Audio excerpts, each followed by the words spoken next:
Thanks for tuning into this watch-along. While there's a break in play, here's a reminder to hit the like button, subscribe and click that notification bell. Your support helps to keep the channel going.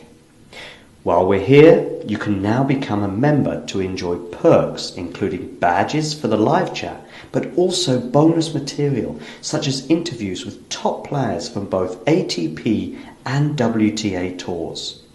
The membership link is pinned in the live chat. You can also follow us on Twitter, Facebook and Instagram. So whether it be serves or volleys, forehands or backhands, serve bots or drop shots, we've got you covered. Whether that be via our website, talking-tennis.com, where you can read features and interviews from our top writers. Or if you prefer us in audio form, you can subscribe to our podcast on Apple, Amazon or Spotify or wherever you get your podcasts from. Remember, we offer you wall-to-wall coverage via our regular watch-alongs, magazine shows such as Nick's WTA Weekly or Damien and Mario's ATP version. Plus, we deliver top content from people on the ground, actually at the tournaments, so you get even nearer to the action. So, what are you waiting for? Hit that subscribe button so you don't miss out on all things tennis. You've been to the French Open final. Your breakthrough, at least standout result at the beginning of your career, was on grass against Venus. You've been very solid on the hard courts. Is there a slam in particular that you go, I think that's, if I'm going to get one, the first one might come here, there or where? Well, I don't know. I mean, everyone, I'm like, I think this is the first one. So I don't know. I mean, obviously now going to the French, I do have a lot of confidence on the surface. But I'm not really thinking about that. I feel like, in the past I was, and it gave me some like defeats that I feel like I shouldn't have lost, maybe more so my head. So going in now, I mean, I feel like, everyone is could be the one, but I think I have to just take it a match at a time and just feel it out and enjoy it. I think when you focus too much on the destination, you don't enjoy the journey there. So now I want to focus more on the journey, and if the destination gets there, that's great.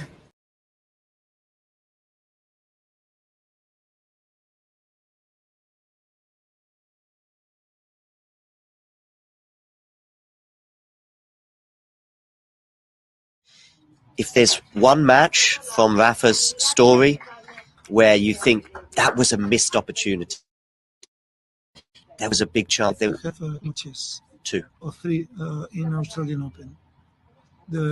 No more. We lose the opportunity in Wimbledon against Djokovic in semifinal. 2018. Then we lose the opportunity, more important because that was semifinal. We lose the opportunity in Australian Open. In the Australian Open 2014, 2012 and 2017. Yeah. In 14 because he has an injury against Babrinka that before he had never lose against him. Then with Djokovic and Federer, he had breakup in the fifth. Yeah. And 40-30 or 30-50. I don't remember well. It was a ball very close, goes up. But this is what happened. There was in Roland Garros 2009. Of course, he I am sure that he won. He will win. He won this tournament when he has no problems in his knee, because at this moment he was the best. He won Australian Open, then he won the tournaments on clay, and he arrived with problems in Roland Garros. For this reason, in my opinion, he loses. But there are others time that maybe he has to lose and he won.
You've been to the French Open final. Your breakthrough, at least standout result at the beginning of your career was on grass against Venus. You've been very solid on the hard courts. Is there a slam in particular that you go, I think that's, if I'm going to get one, the first one might come here, there, or where? Well, I don't know. I mean, everyone, I'm like, I think this is the first one. So I don't know. I mean, obviously now going to the French, I do have a lot of confidence on this surface. But I'm not really thinking about that. I feel like, in the past I was, and it gave me some like defeats that I feel like I shouldn't have lost, maybe more so my head. So going in now, I mean, I feel like, everyone could be the one, but I think I have to just take it a match at a time and just feel it out and enjoy it. I think when you focus too much on the destination, you don't enjoy the journey there. So now I want to focus more on the journey, and if the destination gets there, that's great. Thanks for tuning into this watch along. While there's a break in play, here's a reminder to hit the like button, subscribe, and click that notification bell. Your support helps to keep the channel going. While we're here, you can now become a member to enjoy perks including badges for the live chat, but also bonus material such as interviews with top players from both ATP and WTA tours. The membership link is pinned in the live chat. You can also follow us on Twitter, Facebook and Instagram. So whether it be serves or volleys, forehands or backhands, serve bots or drop shots, we've got you covered. Whether that be via our website, talking-tennis.com, where you can read features and interviews from our top writers. Or if you prefer us in audio form, you can subscribe to our podcast on Apple, Amazon or Spotify, or wherever you get your podcasts from. Remember, we offer you wall-to-wall coverage via our regular watch-alongs, magazine shows such as Nick's WTA Weekly or Damien and Mario's ATP version. Plus, we deliver top content from people on the ground, actually at the tournaments, so you get even nearer to the action. So, what are you waiting for? Hit that subscribe button so you don't miss out on all things tennis.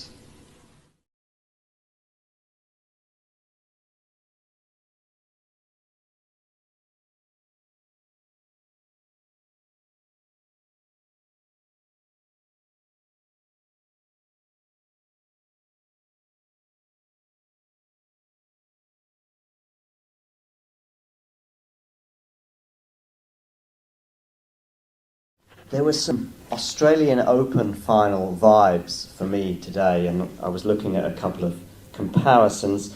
Australia was 2 hours 28 minutes, today was 2:26. I'm sure you weren't aware of that.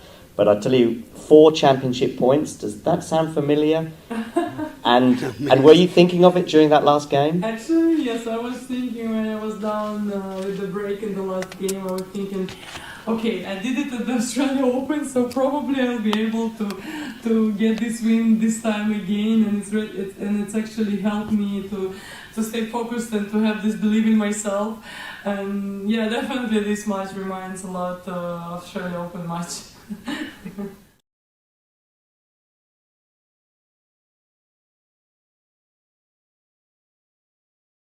You've been to the French Open final. Your breakthrough, at least standout result at the beginning of your career was on grass against Venus. You've been very solid on the hard courts. Is there a slam in particular that you go, I think that's, if I'm going to get one, the first one might come here, there or where? Well, I don't know. I mean, everyone, I'm like, I think this is the first one. So I don't know. I mean, obviously now going to the French, I do have a lot of confidence on this surface. But I'm not really thinking about that. I feel like, in the past I was, and it gave me some like defeats that I feel like I shouldn't have lost, maybe more so my head. So going in now, I mean, I feel like, everyone could be the one, but I think I have to just take it a match at a time and just feel it out and enjoy it. I think when you focus too much on the destination, you don't enjoy the journey there. So now I want to focus more on the journey, and if the destination gets there, that's great.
Hi, this is Dave Samuel, and I'm here in Connecticut visiting my daughter and her family, which is fantastic to have a couple of days here before I travel to Newport tonight with Liam. And of course, looking very forward to the women's final, which is Ons Jabeur and Vondrousova. The thing about tennis is it's such a brutal sport. So, fairy tales sometimes happen. Emma Raducanu as an example. And here, I think at Wimbledon, the Ons Jabeur story is part of a fairy tale, having lost last year and the way she's come back in the past couple of matches at Wimbledon. Very, very special mental strength that she's obviously been working on. And the fact that I think there's a lot of sympathy out there for her, given that she's just kept coming back and obviously having lost last year's final. However, Vondrousova is also another comeback story, and she's done fantastically well to get to the final. And obviously left-handed, a very, very, tough game to play against, very varied, as well as Ons Jabeur, whose game is incredibly varied. So I think it's going to be one of the most interesting finals. I think it's also very much a 50-50 final. And I think that the variety that we're going to see in this final has probably not been seen since Henin, played against Mauresmo in a final. Two very, very different styles of players, but very clever in the use of what they've got. So really, I think it's one to tune into, because I think it's going to be absolutely fascinating cat and mouse tennis match. Vondrousova, has power, but Ons Jabeur also has power when she needs it. And I think this is going to come down to a mental battle between the two.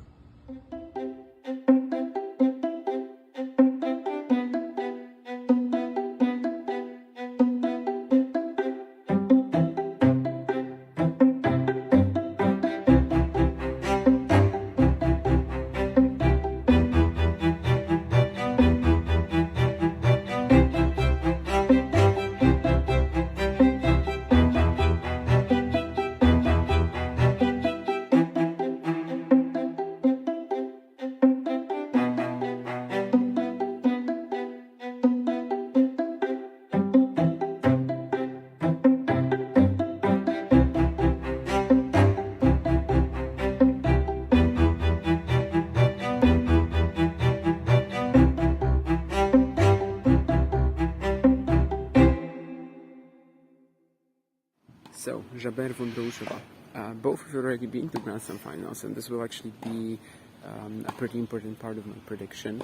This is mostly because the mental performance of Vondrousova in the final against Barty was just really poor, and also against Svitolina in the semis. She was 4-love up in the second set, even 40-15 I think, and didn't look ready to get into another major final.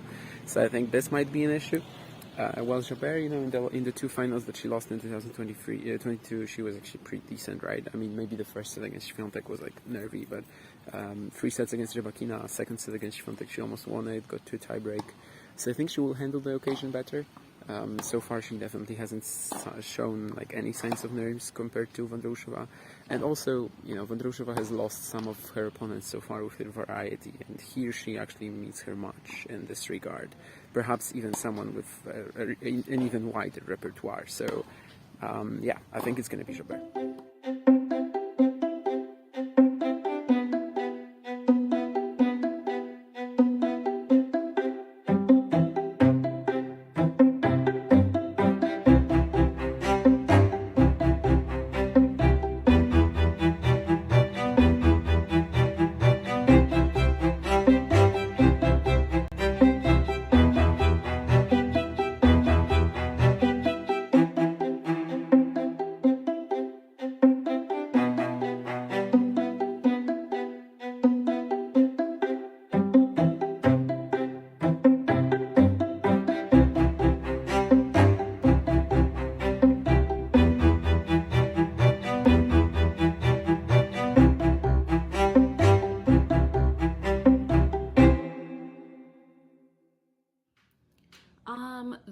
Wimbledon 2023 women's final is against Marketa, Vondrousova, and Ons Jabeur. I'm not really familiar with Marketa's game other than what I've watched this year at Wimbledon. She definitely has a very unique game, a game that I think not a lot of her opponents might be comfortable with, especially since she's been out of the game for a while due to injury. But I do think the occasion, the crowd, and the moment is going to take Ons Jabeur through in 3 sets. I'm giving it to Ons.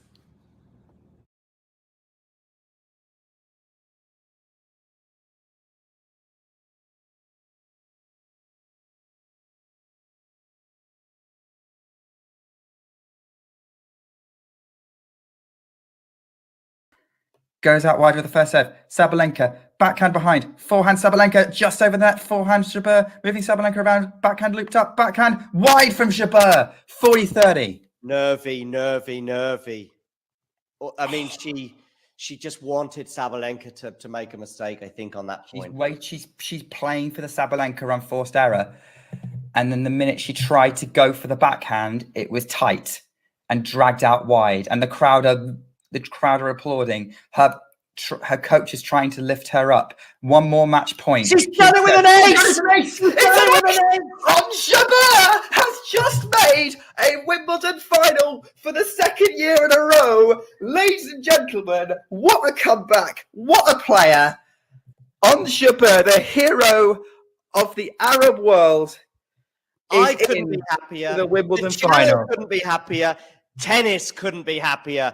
Hanya is going to be overjoyed right now. I think I have to leave. Nick, see you soon. And just click see you, mate. When you see you, John. It's been great fun. Jabeur is pounding the court. She loves centre court. This is one of the great romances in her life. 6-7, 6-4, 6-3. It was a tighter deciding set than the Rybakina one, which she won 6-1. She was in less control of that, but she was the better player that match. What an incredible performance from Ons Jabeur. Is this the match of the tournament? I think it might be. What a level. Tennis Twit, we were talking, I raised it at 4-2 down. Like, if Sabalenka loses this match, does she have a semi-final problem? And John doesn't think so. We're going to pose it to Miles when he comes. But wow. In that third set, this is the stats.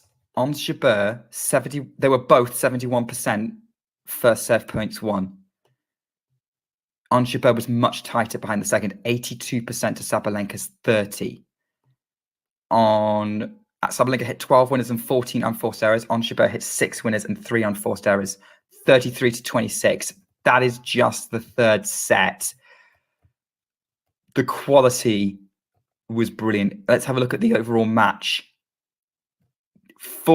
27 winners from Jabeur, 39 winners from Sabalenka, 14 unforced errors from Jabeur, 45 from Sabalenka. Their first serves were firing, but Sabalenka was vulnerable on the return.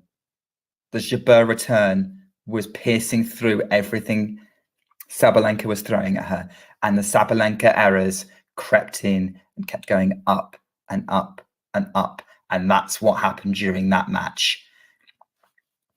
Sabalenka went big. It was go big or go home. And sadly, she's ended up at home for Sabalenka. A chance at world number 1 missed. Iga Swiatek will hold on to that just a little longer. I think she will lose it after the US Open, maybe even before, because it's really tight between them. But yeah. Oh, my word. By the way, congratulations to Hanya, who has just won the popcorn tennis sort of pool, if you like, the league, predictions league, because she predicted Ons Jabeur to win the title, and her draw has panned out much more accurately than anyone else's on the team. Jabeur's not won yet, but even if she doesn't, Hanya called it better. overall across the draw. Jabeur's giving an on-court interview now, and she looks very emotional. Yeah.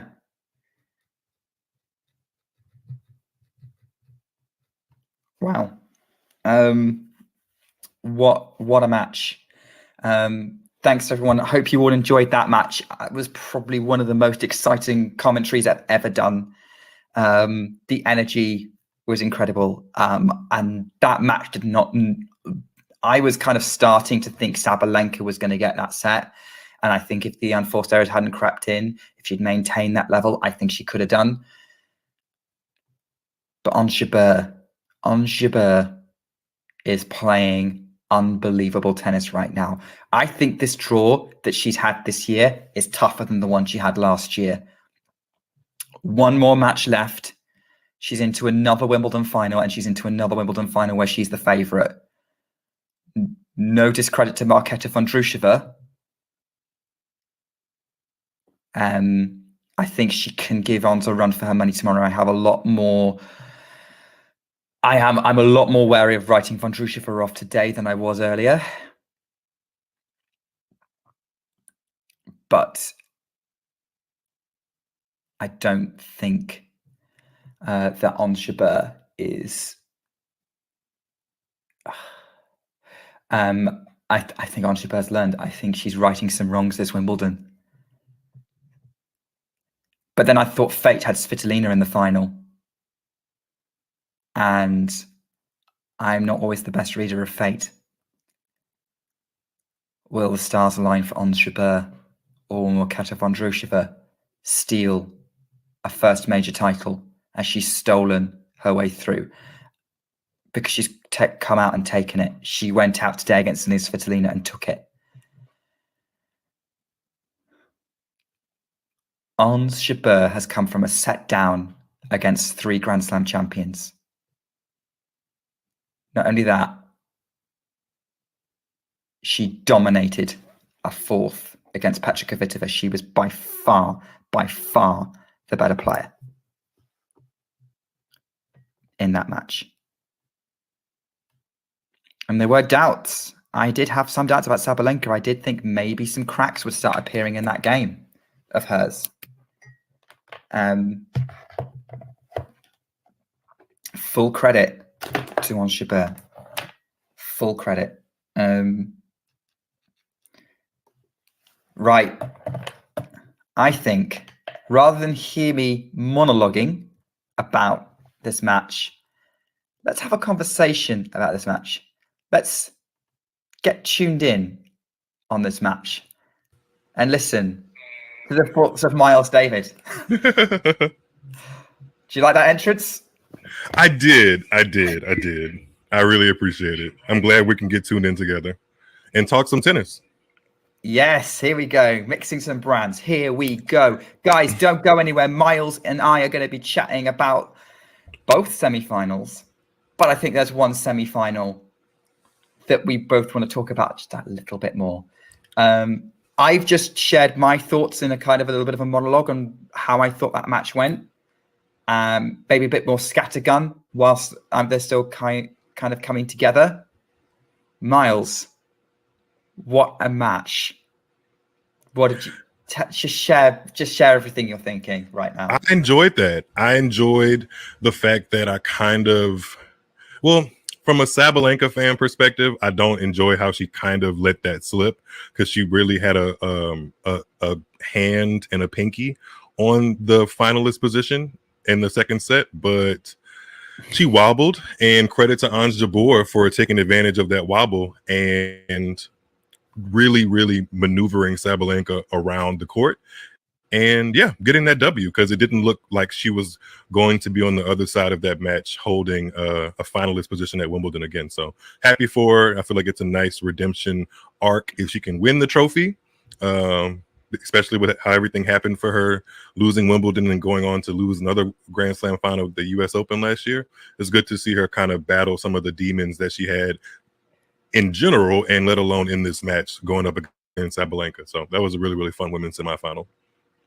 Interesting. I mean, I would I will agree with you that Sabalenka wobbled. We could see the unforced error count creeping up from set 2 onwards, compared to what it was, and that was always that's always the risk with Sabalenka's game.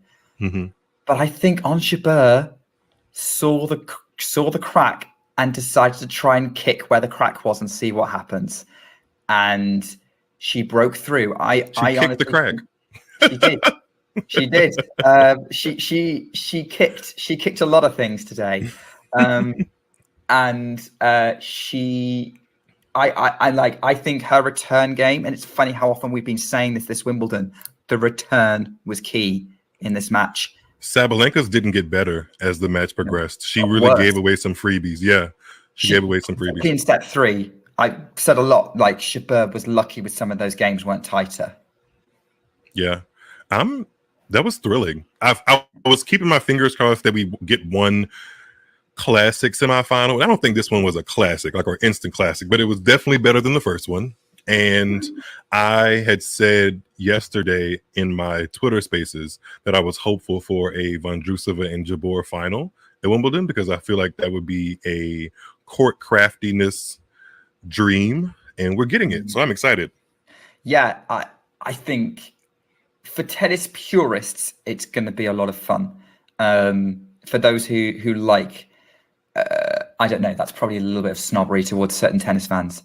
But maybe some of the ones I've encountered on your Twitter spaces. But snobbery and tennis kind of go hand in hand a little bit too often, so it's okay. I don't blame you. Yeah. So it's going to be, it's going to be a match of lots of different. I don't think any shot's going to be the same because both, like you've got Vondrousova's loopy shots versus Jabeur's flatter strokes, but yet both are more than comfortable just putting in some trickery to move their opponent around the court. I did have some thoughts I wanted to ask you about before we kind of talk about the second semi-final, the first semi-final, the other semi-final, whatever that was that happened before this. And actually, before we do that, I think there's some very important news is that like you've got some people wishing you happy birthday in the chat. Oh, thank you guys. I appreciate that. Yes, I'm the big 3-0 today. Oh, let me know what it's like because I'll be following you next year. You'll be following me. Okay, yeah. I'll let you know what the club feels like and kind of work my way around it and hopefully make it warmer for you because I'm a little scared myself. I'll be fine. I'm kind of going with I'm just going to spend another year of my 20s just living like a crazy person and then I'll settle down when I'm 30. Hey, nothing's wrong with that. No. But I made a comment earlier and I wanted to know what you thought. Looking at her so far before throughout this tournament, throughout this run, is this the clutchest we've ever seen on Jabeur throughout the whole tournament? Yes. Her run to the final has included wins over Andreescu, Kvitova, Rybakina, and now Sabalenka. All 4 Grand Slam champions, all relatively recent Slam champions. The most dated of them is Kvitova because she won her last one in 2014 and then Andreescu in 2019. But the other 2 have won Grand Slams in the past year. So, and especially Rybakina being the defending champion in a rematch of the final. So I think this is probably Ons Jabeur's best run at a Grand Slam. And, you know, with a run like that, you want to see somebody holding the title and hoisting it. But respect to Vondrousova as well, because she's had a really good run, beating Kudermetova, a seeded player, Dana Vekic, a seeded player. Svitolina wasn't seeded, but she's been to the semifinals of Wimbledon before. And Pegula, definitely seeded. Yeah.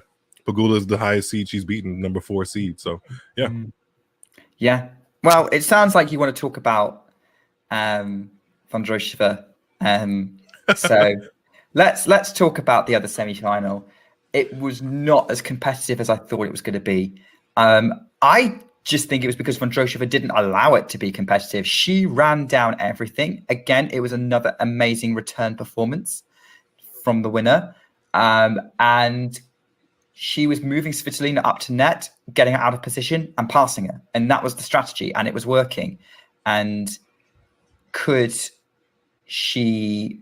And I don't think Svitolina got a couple of good shots in, but she wasn't able to engage the kind of tennis that had got her to the semifinals. That was my read. Like she had kind of hit a wall, kind of physically, you know? You think Svitolina ran out of gas? Yeah, I don't think her game style and just like how she naturally plays allows her to be a good retriever, I think. But her retrieving skills were just that little bit lower than what they should have been to kind of match up with where Vondrousova was today. So, yeah, I didn't expect that match to go the way that it did. But while I watched it, Vondrousova just out-tricked Svitolina on a day where she was half a step slower than she should have been. And that's what happens. The second set was tighter because Vondrousova kind of woke up a little bit and kind of realized where she was at and what was happening. But too much of the match had gone by, and the tide was too much on Vondrousova's side for Svitolina to really change it. I thought a comeback was on, but then the errors crept into Svitolina's game. And sort of everything that Vondrousova was doing started bothering her again. Thank you so much for the $5, Jane. Really, really appreciate any donation we get. Yeah, brilliant job. Ghost talking about you. I will miss my 20s. Not all of the bad decisions I made for the most part, but I will miss them. I'll miss the people say that you're like what is it? Your digestive system and all of that changes as you get older. I'm going to miss being able to eat as much spicy food as I can. Oh no, I lost mine about 2 years ago. So I'm also a Louisiana country boy, so I don't think I'll be straying away too far from spicy food. Yeah. Absolutely brilliant. I think I can understand where you're coming from. And I wouldn't be surprised if Svitolina ran out of gas. I just think Vondrousova played well enough to take advantage of that. And maybe if that match had played out how I thought, maybe Svitolina running low would affect it. But I thought Vondrousova would be running low as well. I was convinced she was gassed after that Bushkova win, just because of how she was on court afterwards. Her game doesn't strike me as very cool, though. Like, as much as she covered the court, something about her essence on the court doesn't scream like she's really exerting that much energy. Maybe because her game is built around so much angle and smoothness and ability to change the height of the ball. It doesn't feel like she's really, spending or exerting as much energy in her legs as somebody like Jabeur looks like she does. Like Jabeur can look seamless, but it just looks like it's a little bit more effortful. Whereas Marketa, when she was in full stride, it doesn't look as effortful. Yeah. Let's talk a bit about Marketa. So obviously we're talking about it. Is Marketa Vondrousova kind of a forgotten force on the WTA tour? Because she kind of does these runs where, like, where did that come from? And my response is always, she got to a Grand Slam final at 19, right? She stormed to an Olympic silver medal on a protected ranking, right? Like, this shouldn't be that much of a surprise that she's deep in a tournament. I did not call her reaching a Wimbledon final, but just because of the surface more than anything else. Not so much her, but I believe ESPN reported that she had only won 3 or 4 singles matches on the WTA tour on grass altogether, and now she's won 6 at this one tournament. I think 2 of those came in Berlin. This year, like quarterfinals. And she had only picked up 1 main draw win at Wimbledon before this year. So there was nothing really leading up to this level of play. But I believe once she got some of those victories over her belt, especially the one over Kudermetova, who is not a slouch on grass, and then the win over Vekic, Bushkova, especially Pegula. I mean, it looks like she had her head down for most of the tournament and then looked up and was like, oh, wait, like, I'm playing well. I believe in myself. Why not go for another title? And she hasn't won a championship at WTA level since 2017. She's been to some finals, obviously the final of the Tokyo Olympics in 2021 that should have been played in 2020. But she's French Open as well. Yes, French Open final as well. She's kind of inexplicable because the time she's made big splashes, there was really no lead up or indication that she was going to do it. That's kind of the player she is so far. Absolutely. I mean, like we've got on the screen. But yeah, I'm just looking up the WTA titles question, Ghibli, but I think it's not many. It might only be one. But is it the fact that she's had a lot of injuries that's kind of maybe affected people's perception of her? But then Mukova keeps getting injured and gets hype whenever she plays. Is it because maybe Vondrousova was far more based on court craft? Maybe I don't know what it is that kind of makes her so forgettable when she really shouldn't be. I think Mukova's had the bigger wins in her career, and like the way she's won the matches, going back to the match at Roland Garros, it was a really supercharged and energy filled match because she had to come back, and it was just more dramatic. Whereas Marketa's a little bit more sneaky in the way she makes herself through the draw. Mukova's also beat Ash Barty when Ash Barty was pretty much at the height of her powers in 2021, I believe. And yeah, she's had those moments where even though she plays intermittently because of injuries, unfortunately, when she has a splash, it's over a really big moment. And then Vondrousova is a little bit, like I said, sneaky. She's just inexplicable, you know? Great question from John. What do we call Ons and Marketa if Irina and Elena are big babe tennis? Thoughtful. I do feel like both of them try to be very thoughtful in what they're doing on the court. Thoughtful tinkerers. I don't know. I feel like they tinker with their opponents mid-match, and it really annoys the other opponent. I don't know. I have to think about it. Sorry, I don't have anything more witty on the top of my head. I should. It's my birthday. I should be very witty today. Come on, brain. What do you reckon about Ghibli's question? Will Ons be more nervous than Marketa? Ons is perpetually nervous to me. She works through it, and I commend that so much, and I appreciate that. I think she's going to come out this one a lot better compared to her last two Slam finals. I think she knows how it is, and she's going to come for it. Fingers crossed we get because I don't want to see either of them kind of just lose the plot because they played so well to get to the final. But if I am considering who's going to be the most nervous, I actually think it might be Jabeur just based off of what I've seen. Oh, it's going to have to be. Vondrousova knows she's the underdog. Yeah. And I think Jabeur will be the most nervous to start with, but I think she's coming for this. In the same way as Francis Tiafoe at the US Open a couple of years ago was, I'm coming for this. Didn't work out, but I liked his attitude. I did like his attitude. You just brought me back to that miserable third round performance he put in, but it's okay. We're going to move forward. The intention, Miles. I know. Thank you for the $10, Ghost. Thanks, Ghosty. Trying to contribute to apparently a tattoo that you want. I don't know why. I only have one tattoo currently in my life, and I've been meaning to get another one for like 5 or 6 years. So I will appreciate that. I appreciate that monetary donation towards the second tattoo of my life. Ons and Marketa could be playing cunning cat tennis, according to Ghibli. Cunning cat. But I feel like in order for it to be a direct opposition for Big Babe, it needs to be a variation of a healthy call for a woman, you know? Yeah. Like there's Babe. I don't know. I have to think about that. Yeah, probably true. There's a lot of discussion over whether Sabalenka lost it or Ons got it. I still think Ons got it. I think Ons just kept on pushing and see what she got. I think Sabalenka gave her the errors. I think that's fair, but I think that was the pressure Ons was putting on. I think Ons kept herself.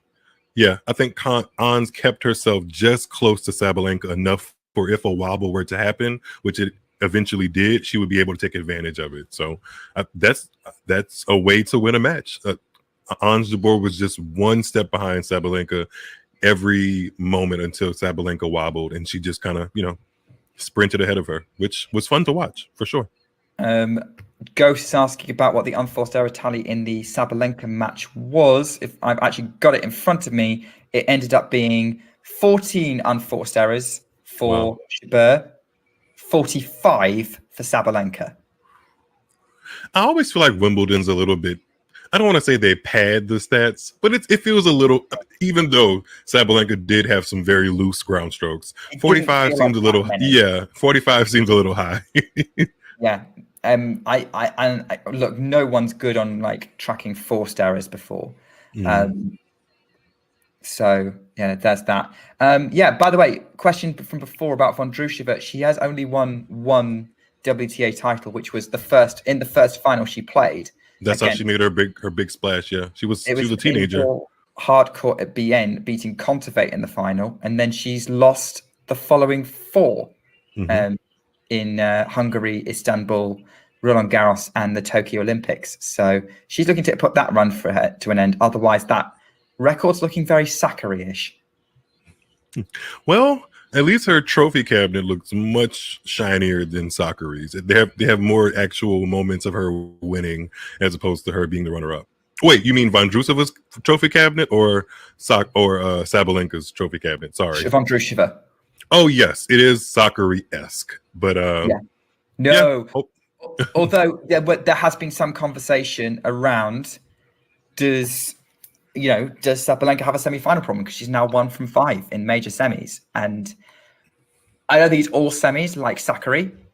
Sakkari's only been to 2 Grand Slam semi-finals, but what do you think is worse though? Because in all of Sabalenka's Grand Slam semis, they all went 3 sets.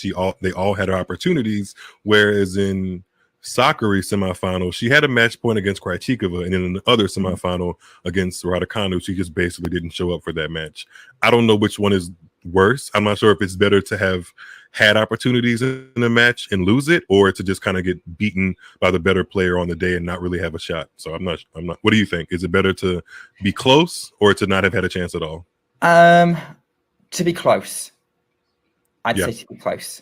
Because it's a bit like we were talking about Pegula earlier, and her sort of seemed to be hitting a ceiling at quarterfinal levels because she's playing players who are peaking, and maybe have a slightly higher ceiling than she does, despite her having the higher ranking. I would prefer to go, well, at least I was a couple of points away or something like that, rather than as opposed to I just got my butt whooped. A limit. My upper limit isn't this, whereas I could think my upper limit could be. And Sabalenka did win a semi-final, and then she got a Grand Slam title out of it. So there's no reason why not, but it's not a good stat for her right now. And if you break down each one of those semifinal losses, it was the first one was a loss to Pliskova at 2021 Wimbledon semifinals in 3. Second one was to Fernandez. That one definitely sticks out because she definitely had opportunities in that one. Then again at the U.S. Open. Again at the U.S. Open to Swiatek. The French Open that just passed, and then now Ons Jabeur in 3. So it's a trend. It's a trend there. It's not a bad trend to have, but I would imagine this one's going to sting because one, a Wimbledon title was on the line, or a Wimbledon final rather was on the line, and so was the number 1 ranking. Swiatek will keep for a little bit longer. I think not for much longer. I think she'll lose it after the US Open, if not before. Depending on how Sabalenka does in the warm-ups. She just asked a question about Vondrousova that I can't answer. Well, which one? He's asked 2 questions. But this one, my answer to this question is it's not an emergence. She was already there. We just weren't paying attention to her. I still can't call whether this means anything yet. She's just that inexplicable. Any other time I've tried to think about her, like her really taking this result and moving upon it and getting into the top 10, because her highest ranking is 14, I believe. So she still has, upper ranks to climb. She's going to be 16 minimum after this run. Got it. Yeah. Okay. Well, and Ghosty also asks, is she a threat at the U.S. Open? I don't know. Anyone's a threat at the U.S. Open. Vondrousova could win it, could get to the semis, or lose first or second round. Like, that's how much of a variance the results have been in her career. I have a question of my own that I want to pose to you, going back to Ons Jabeur. Okay. If Ons Jabeur wins Wimbledon, and it's an if still, because Marketa Vondrousova has been putting in some amazing performances, do do we need to be expanding the top of the WTA to a WTA Big Four? To include Jabeur? Yes. Not yet. Not yet. She's knocking on the door, and to steal another platform's popular phrase, she's in the mix. I feel like that's a really healthy way to put it, but I don't think she can be considered a part of the Big Four just yet. She's right outside the door. Like, if there's a screen door, she's looking directly in it. Yeah, I would put her, if she won it, I'd put her halfway in the door. Okay. I think she needs to win another. I agree with your assessment. I think she probably needs to get to another big final. I would allow a 1,000 final as counting. But I think this performance kind of puts her in the mix. Well, she was already kind of in the mix of people looking through the window, because you could also expand it to include players like Krejcikova as well. Garcia at one point, but not so much now. And maybe, if a fit and healthy Karina Mukova. And I would love all of those players in the top 10 simultaneously. Mukova could make it. Kvitova as well, on a fast court. Not, I think, only when it's fast court conditions. But yeah, so I would say she's slightly closer. I would say close to you, but I'd say I'd be willing to give her a top 3.5, but I need her to get into another, just one more big final in 1,000 levels, something like that, to really go, okay, now it's a Big Four. For Jabeur to get to another final at a 1,000? And it wouldn't necessarily last long. It would probably only last for a few weeks. I want her to win it. I want her to win Wimbledon. And if she wins one of the lead ups to, actually, I think it's a domino effect. If she wins Wimbledon, not trying to put extra pressure on her, but hey, we're analysts analyzing what they give us. Yes. If she wins Wimbledon, awesome, definitely moves her forward. If she does well and or wins at one of the lead ups to the US Open, moves her forward. If she does well and wins, or if she does well and or wins at the US Open, then I feel like it's healthy to put her in the Big Four conversation. We have to see a little bit more extended excellence, and so far her excellence has been patchy. When it's been great, but it also has been patchy just in the first 7 months of the season alone. And how could it not be? She had a whole knee surgery for a month that took her off of the Middle East swing, so she's kind of just been recovering from that, and we've seen the bits and the fits and starts of how you come back from a surgery. She's done well. She's and we know she was kind of in it, and slow start to the year, but she's shown that she's in the mix. And it's funny because I've been looking ahead already and starting to put predictions things together for the US Open, because obviously Wimbledon's going to influence that. And I keep looking at this going, Ons is scoring really low for someone who got to the final last year. I think that's going to change over the next couple of weeks. But and maybe how it goes tomorrow. Not tomorrow, Saturday. Tomorrow's the men's semifinals. That could be exciting too. Two really good prospects for those. So a fun Wimbledon, a fun shape up of a Wimbledon, I would say. I think we said on a previous thread that this has been our favorite of the decade so far, and it still stands for me. I would say so. I think this has been an absolutely fabulous Wimbledon. Definitely on the women's side. But let's just talk about Saturday, because it's the women's final.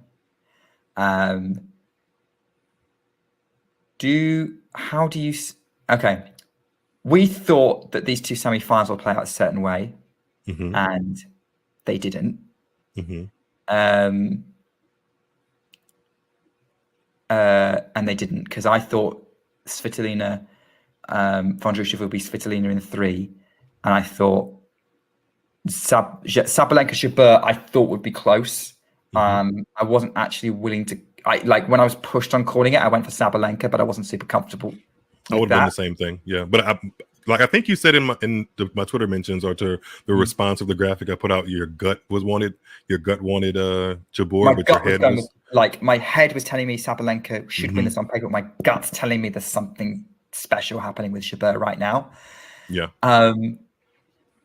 So as much as we can analyze, how do we think this final is going to play out, knowing we don't have a great track record of predicting things in this latter stage of Wimbledon, because we got pretty good. Like I did really like, I predicted 3 out of the 8 quarterfinalists pre-tournament. I was talking like about, oh, this could be the first tournament in years that we have the top 4 seeds locking out the semi-finals, because I was convinced. And then 2 of the 4 lost. No, 2 of 3 the of the 4 lost. Yeah. 3 of the 4 lost, and then Sabalenka didn't make it either to the final. So yeah, like, this is what I'm saying. Like, you know, take everything we're doing with a pinch of salt. I've completely lost confidence in my ability to analyze anything, or maybe more. It's tennis continuing to surprise me. How do we think on paper this final should play out? If I'm taking into consideration the past several Wimbledons that I've really been invested in the final ladies championship, they haven't gone my way. And I know that they haven't gone my way because Wimbledon always falls on my birthday. And I've been left disappointed in the past couple of Wimbledons because it just was like a deflated moment where all of your favorites get to the precipice of Wimbledon championship and they don't win it, i.e. Federer in 2019, Serena in 2018, 2019, Venus in 2017. So if that trend unfortunately keeps going, the person I'd like to see lifting the trophy, which is Ons Jabeur, won't be. I wouldn't be upset at Vondrousova winning, obviously, because she's had a magnificent run. I just think for the narrative here that women's tennis is starting to shape up and have a really firm upper echelon of talent and have a firm top 3, top 4.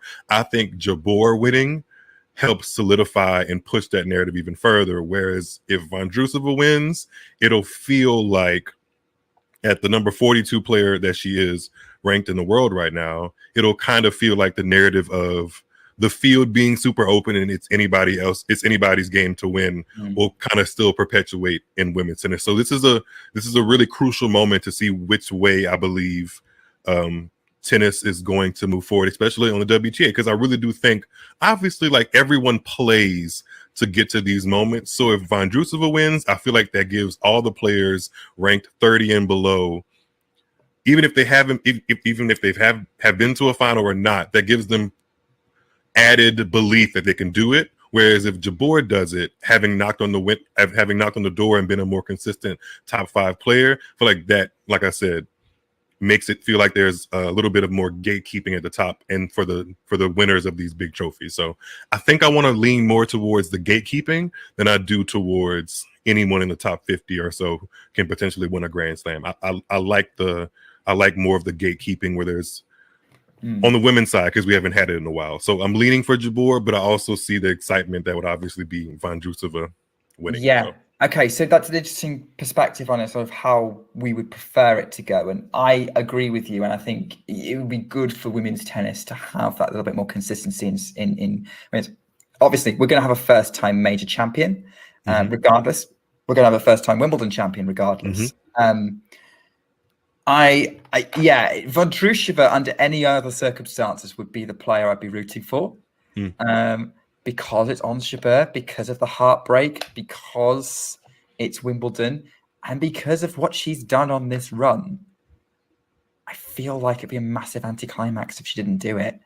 And I think Jabeur winning this title, and having that 4th name in the mix, I would definitely prefer that. And that's how I still think that's how it's going to go. I still think there's a story brewing here. I hope so.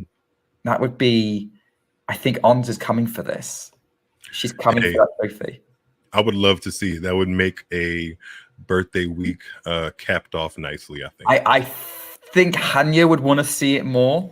And by the way, I think you didn't predict Jabeur to win the tournament, did you? I went with Sabalenka, actually. I'm not sure how far I had Jabeur going. I'm not sure. Semis. So, in the predictions league, you, Hanya, and Mario were the only 3 to put Jabeur in the semis. Okay. And Hanya and Mario predicted Jabeur to win the title. Who did I? Oh, I had Coco winning the title, or at least in the final. No, yeah, I had Sabalenka winning and Coco in the final. Yeah. I mean, Coco wasn't a bad call. Sophia Kenin just happened. Yeah. Not a bad call. Not a bad call. Okay, so that's how we see. Okay, so we're basically, no offense, Marketa Vondrousova, we are rooting for Ons Jabeur, but if you do win, then it's no hard feelings. We'll clap for you. Yeah, it'll get the silver medalist tag off your neck. Wimbledon champion. Yeah, that's a big difference being announced onto record as 2023 Wimbledon champion as opposed to 2020 Olympic silver medalist. Both are nice accolades to have, but one is definitely brighter than the other. I mean, not only that, I was also thinking like the French Open runner-up, like perennial runner-up, essentially. And that was not a memorable match, by the way. When I bring it up, some people are like, well, who did Ash Barty beat? Ash Barty has a French Open title? Even to the most seasoned tennis fan, they kind of forget that one even happened. So hopefully, I never saw that match. I don't remember why I didn't see that match. It wasn't because I was skipping it. I don't think I was actually... Something must have happened that I couldn't watch it. Because I definitely didn't miss much. Nadal versus team. No, from the score. Either that or I did watch it and I blanked the match from my mind. Not a bad call again. I remember everyone was expecting Joe Conter to make that final. Yeah. I'm not sure a Barty Conter final would have been much better, to be honest. But hey. All right. Well, we are at this point. It's going to be interesting. Well, thanks everyone for joining. Thanks, Miles, for coming on and sharing your thoughts on those matches. Is there anything that you want to say to wrap up your thoughts on today? I am just keeping my fingers crossed for a crafty and competitive women's singles final. I hope that energy goes over to the men's final. And if we're breaking ground with somebody like Jabeur winning Wimbledon and what that means to the people that look up to her and are inspired by her mission and what she's doing for African and Arab people, I hope we get something that kind of matches that on the men's side too, with a new Wimbledon champion and like a breath of fresh air amongst the Grand Slam. So keeping my fingers crossed. Yeah, I'd say myself too. Thank you for coming on, Miles, and sharing your thoughts. And thank you, everyone who's still with us. Thank you for those who joined for this commentary. This was a lot of fun today.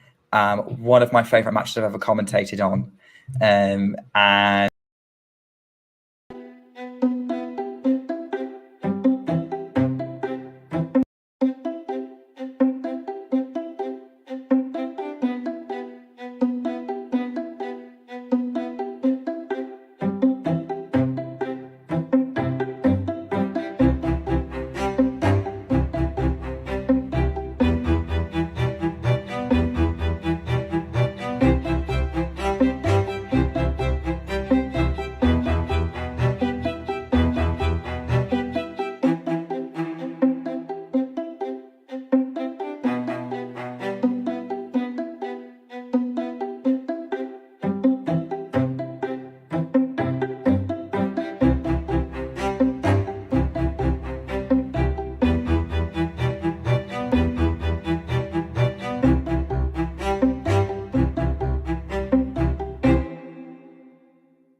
Hi, this is Dave Samuel, and I'm here in Connecticut visiting my daughter and her family, which is fantastic to have a couple of days here before I travel to Newport tonight with Liam. And of course, looking very forward to the women's final, which is Ons Jabeur and Vondrousova. The thing about tennis is it's such a brutal sport. So, fairy tales sometimes happen. Emma Raducanu as an example. And here, I think at Wimbledon, the Ons Jabeur story is part of a fairy tale, having lost last year and the way she's come back in the past couple of matches at Wimbledon. Very, very special mental strength that she's obviously been working on. And the fact that I think there's a lot of sympathy out there for her, given that she's just kept coming back and obviously having lost last year's final. However, Vondrousova is also another comeback story, and she's done fantastically well to get to the final. And obviously left-handed, a very, very, tough game to play against, very varied, as well as Ons Jabeur.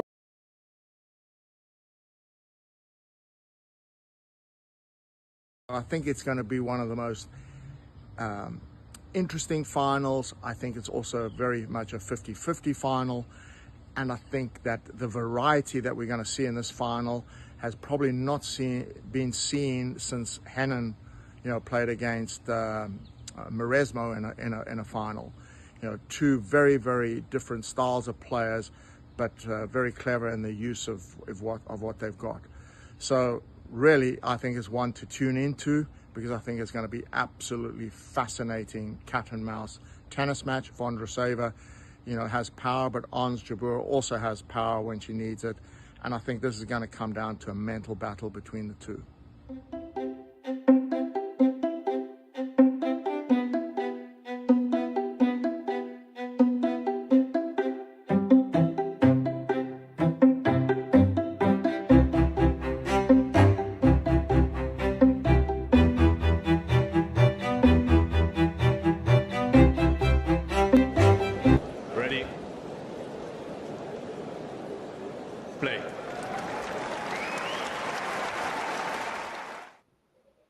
Ready, play, indeed, because we are here to talk about the final and bring you live coverage of that. So let's do that now by stopping that video and getting straight into the final. And the first point on Ons Jabeur's serve has gone the way of Vondrousova. So Jabeur serving down the tee, but into the net. So not the ideal start for the Tunisian, who, of course, is aiming to be the first ever African woman, first ever Arab woman as well, to win the Wimbledon title. She goes to the forehand of Vondrousova, and Vondrousova goes into the net, 15-all. Let me know your thoughts in the live chat. Also, let me know your predictions for this encounter and who you are supporting as well. Jabeur serving first. Slight favourite, I would say, today. Aiming for the forehand. Of course, Vondrousova being a lefty. I wonder how much of an influence that will have on today's proceedings.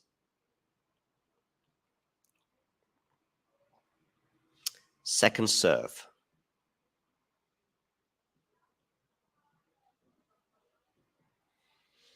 Goes to the backhand this time of Vondrousova. Vondrousova must have gone long there because it's now 30-15 on the return. Don't forget to hit the like button, by the way, whether you're tuning in on Facebook or YouTube or elsewhere. Great to have so many people, of course, joining as well today on Twitch. Make sure you spread the word about Talking Tennis. And if you're watching on YouTube, please subscribe if you haven't done so already. By the way, that call has been overturned, so we're going to stay at 15-all. Forehand Jabeur, forehand Vondrousova, backhand Jabeur is loose. It's difficult to tell which one of the two players seems the more nervy, but perhaps with Jabeur serving first and losing 2 of the first 3 points, perhaps she is slightly nervy. Okay, goes down the tee. It's landed in, so it's a good serve there for Jabeur. Forehand Jabeur, backhand Vondrousova. Backhand Jabeur. It's an excellent backhand from Jabeur. Brilliant defense, though, from Vondrousova, but it's not enough. 30-all.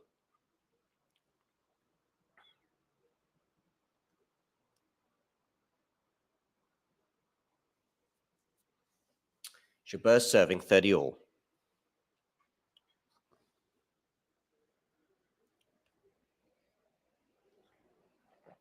Backhand return from Vondrousova.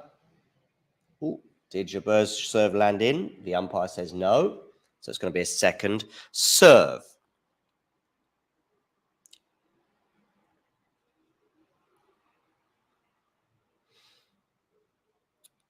Who are you supporting today? She is challenging it. And she's right to challenge it. It landed in. That's annoying for the Tunisian. Because she's going to have to repeat the point, I believe. Yeah, even though she won it effectively. Anyway, it is what it is. 30 all.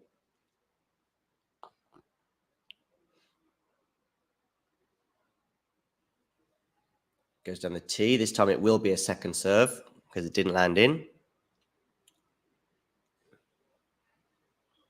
Backhand return is into the net from Vondrousova, so now we have a game point for Ons Jabeur.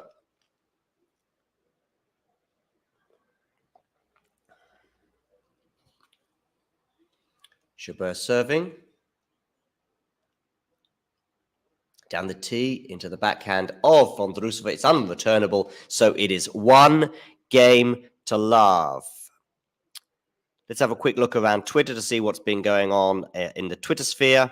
Of course, the roof is closed, perhaps to the frustration of some, even though the sun is shining. And some people as well lamenting the lack of Hawkeye Live.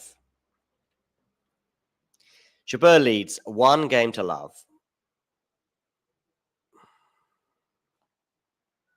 Make sure you hit the like button, by the way. Let's see if we can get to 20 likes, shall we, on YouTube today. But also, let's see if we can get to 5 likes on Facebook. So if you are watching on Facebook, hit the like button. You can hit the love button. You can hit the hug button. You can hit the angry button. I don't mind. But it would be preferable if you hit the like button. Anyway, Jabeur leads 1 game to love.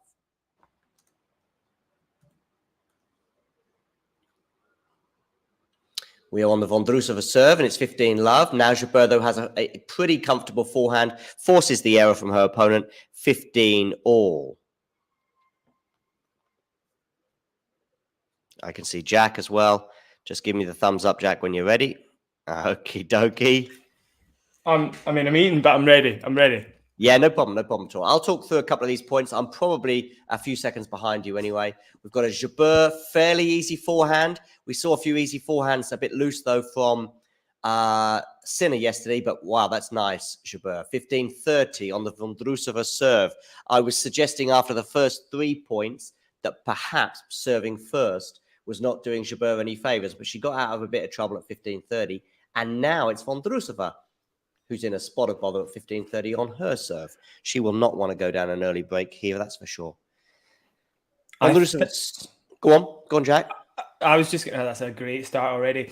I've got so much to say about this match, John. I don't know where to start. I was just going to find out first what's happened. Is Jabeur looking good? Is she serving well? I think it's one of the biggest factors about her.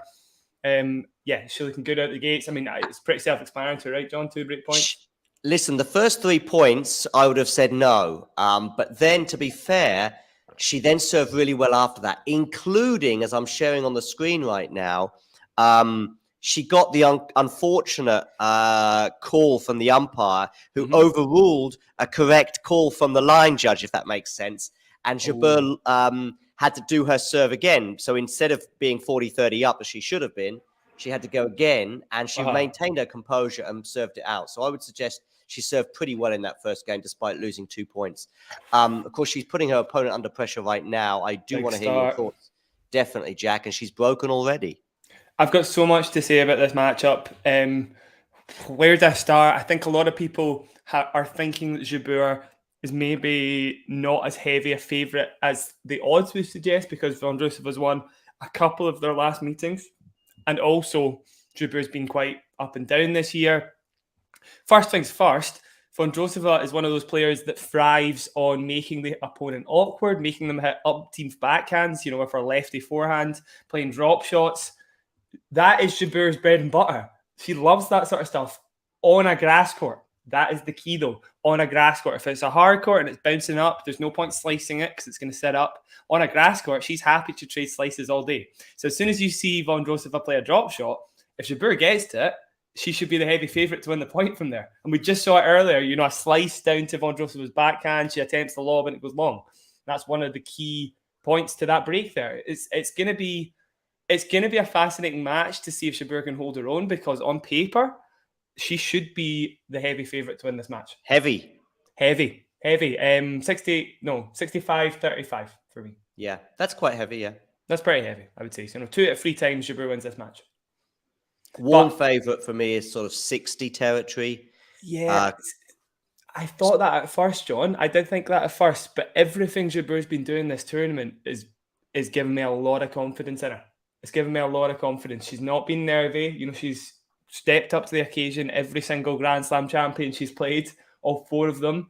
I don't think she'll be nervous. The nerves, John, tend to come in her forehand, right? Her forehand is a continental grip. It's a very flat shot. It's one of those shots that doesn't have much margin for error on it. So when the going gets tough and she's got an open court to that forehand into, sometimes she sprays those long. And that's one of those shots you need on a hard court. On a grass court, it's not as important. You've got slices to finish the point. You've got slices to make Vondrousova feel awkward when she hasn't felt awkward in previous matchups. So I would add as well that the points that we've seen so far, there have been some disappointing errors from Vondrousova that I don't think she would normally make. There was a shot she just hit into the net, and there seems to have been 2 or 3 of those already that it's unusual for her to make those errors, I would suggest. So she may still be settling a little bit. The final thing, that's a good depth there, though, from Vondrousova, forcing an error for Jabeur. So we've got 40-30 on the Jabeur serve. The final thing is it's quite difficult to call. It's always difficult to call, anxiety or the mental side of it. I don't think many people would have called Alcaraz, for example, against Novak a few weeks ago in Paris to have been the one to break down. No one probably would have called Novak in that US Open final in 2021, or even for the first set against Casper Ruud in Paris. Probably no one would have thought those things were coming. So Vondrousova forcing a deuce here, which is very important, I think, for her to threaten Jabeur's serve. And here, of course, we've got similar things. It's quite difficult for very different reasons, in that, unlike Novak and Carlos, we hadn't seen a lot of evidence before.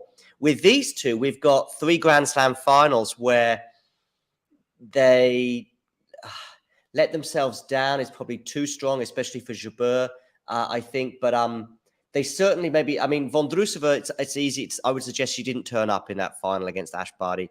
For Jabeur, I think winning the first set against Rybakina, I think in a way it was easier for her to come from behind mentally in the 2 semi-finals than it is to be the front runner. Go on, Jack. I've got a good stat on that one, John.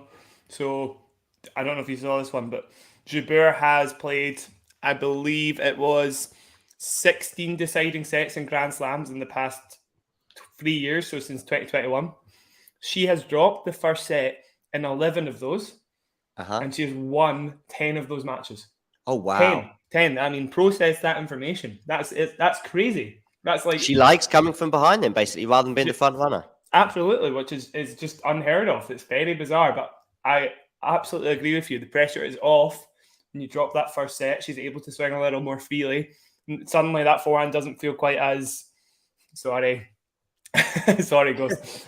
And then suddenly that forehand doesn't feel quite as ropey. There you go, there's one there. I know she's ahead at the moment, but that's the kind of forehand you start to see nice and flat into the corners when she's behind in the score. So it'll be interesting to see if she wins this first set, John.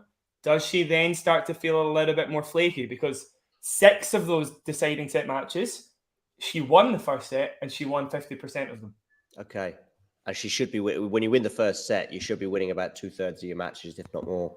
Absolutely. And when you lose the first set... She's gone loose on that forehand there, Juice. Yeah, when you lose the first set, conversely, probably 33%, Keep in mind, though, John, it has to be a scoreline where she's lost the first set and then won the second set, because it's deciding set matches. So, and we were only focusing on 3-set matches with those stats anyway. But yeah, I know what you mean.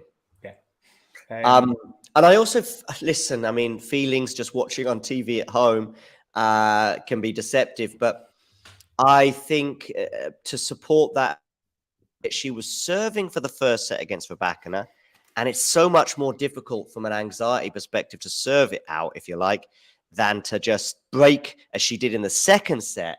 So she basically won the second set at 4-5 with Rybakina serving. She'll be disappointed with that backhand into the net there. But so again, it was like, you know what? I'm going to seize the moment here. And it's a little easier to do that than, I've got to serve this out. Absolutely. I think her US Open final run was quite indicative of that as well. There was a lot of matches where she was the one it was under the caution. It was the opponent that was serving out sets. It was the opponent that was always threatening, and she was always making these comebacks. She's very good at that, and can't be underrated. So whatever happens here, she's got a chance as she puts a forehand in the net, by the way. So again, that's the shot to look out for in terms of nerves. I would like to see her play in a way to avoid that almost. I know that sounds like it's counterintuitive because you're kind of stopping the opponent from being aggressive, but I prefer she kind of comes up with some points where she has more chances to let the backhand play a little bit longer and then give herself easier forehands. Vondrousova's broken back, so we're at 2-1. I will just play a little clip here, and you can get to hear some of the thoughts of David Samuel.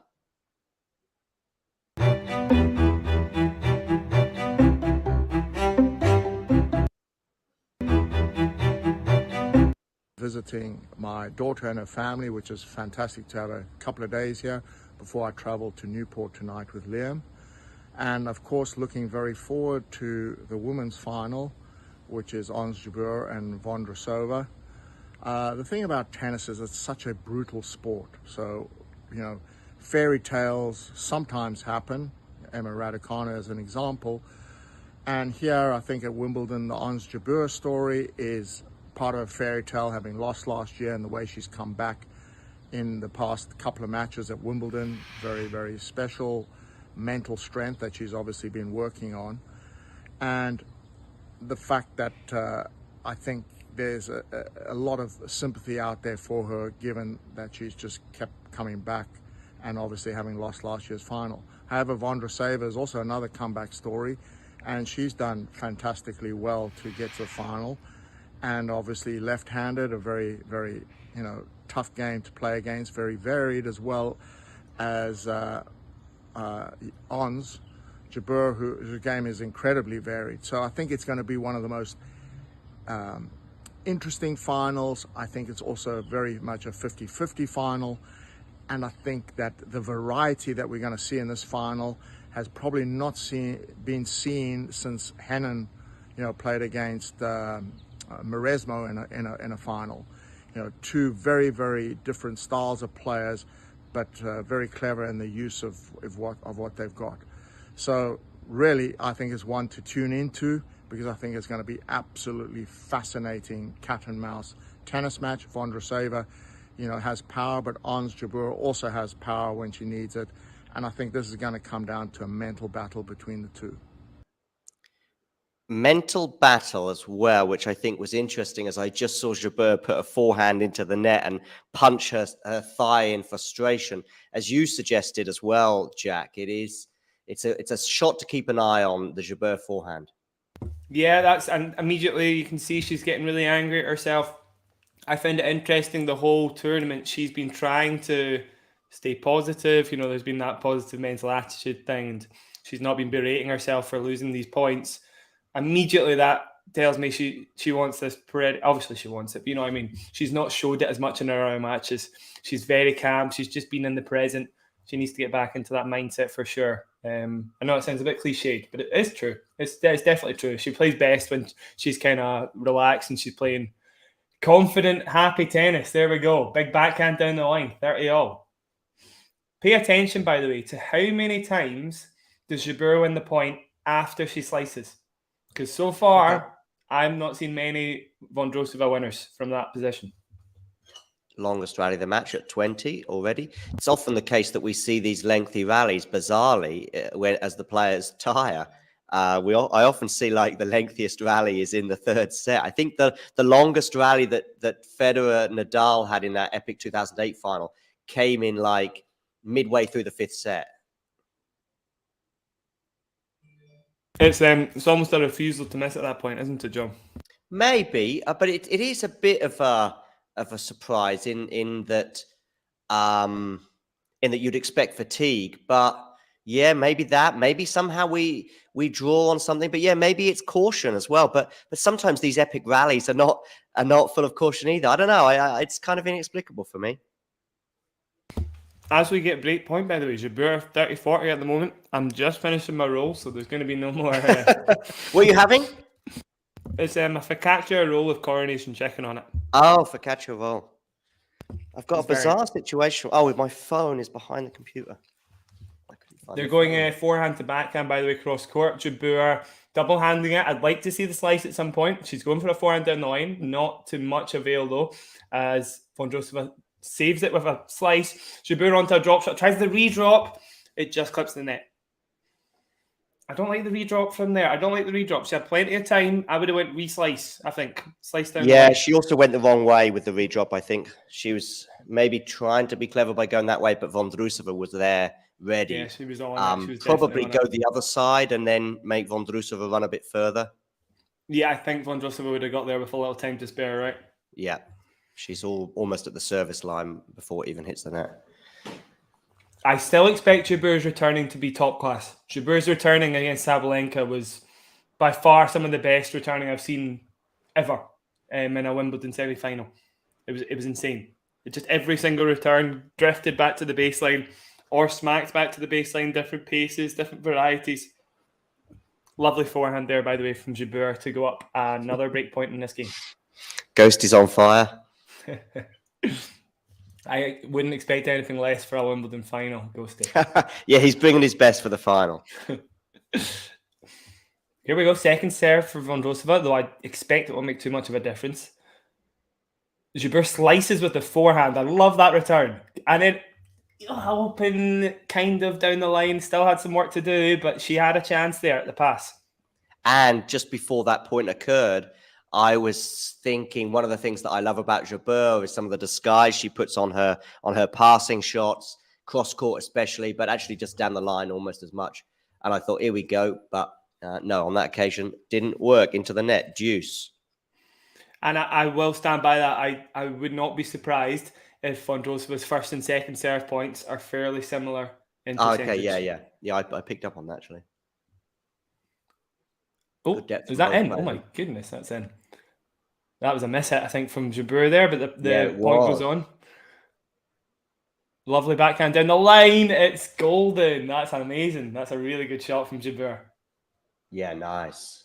It's a nice little change-up shot. She was doing that a lot against Sabalenka.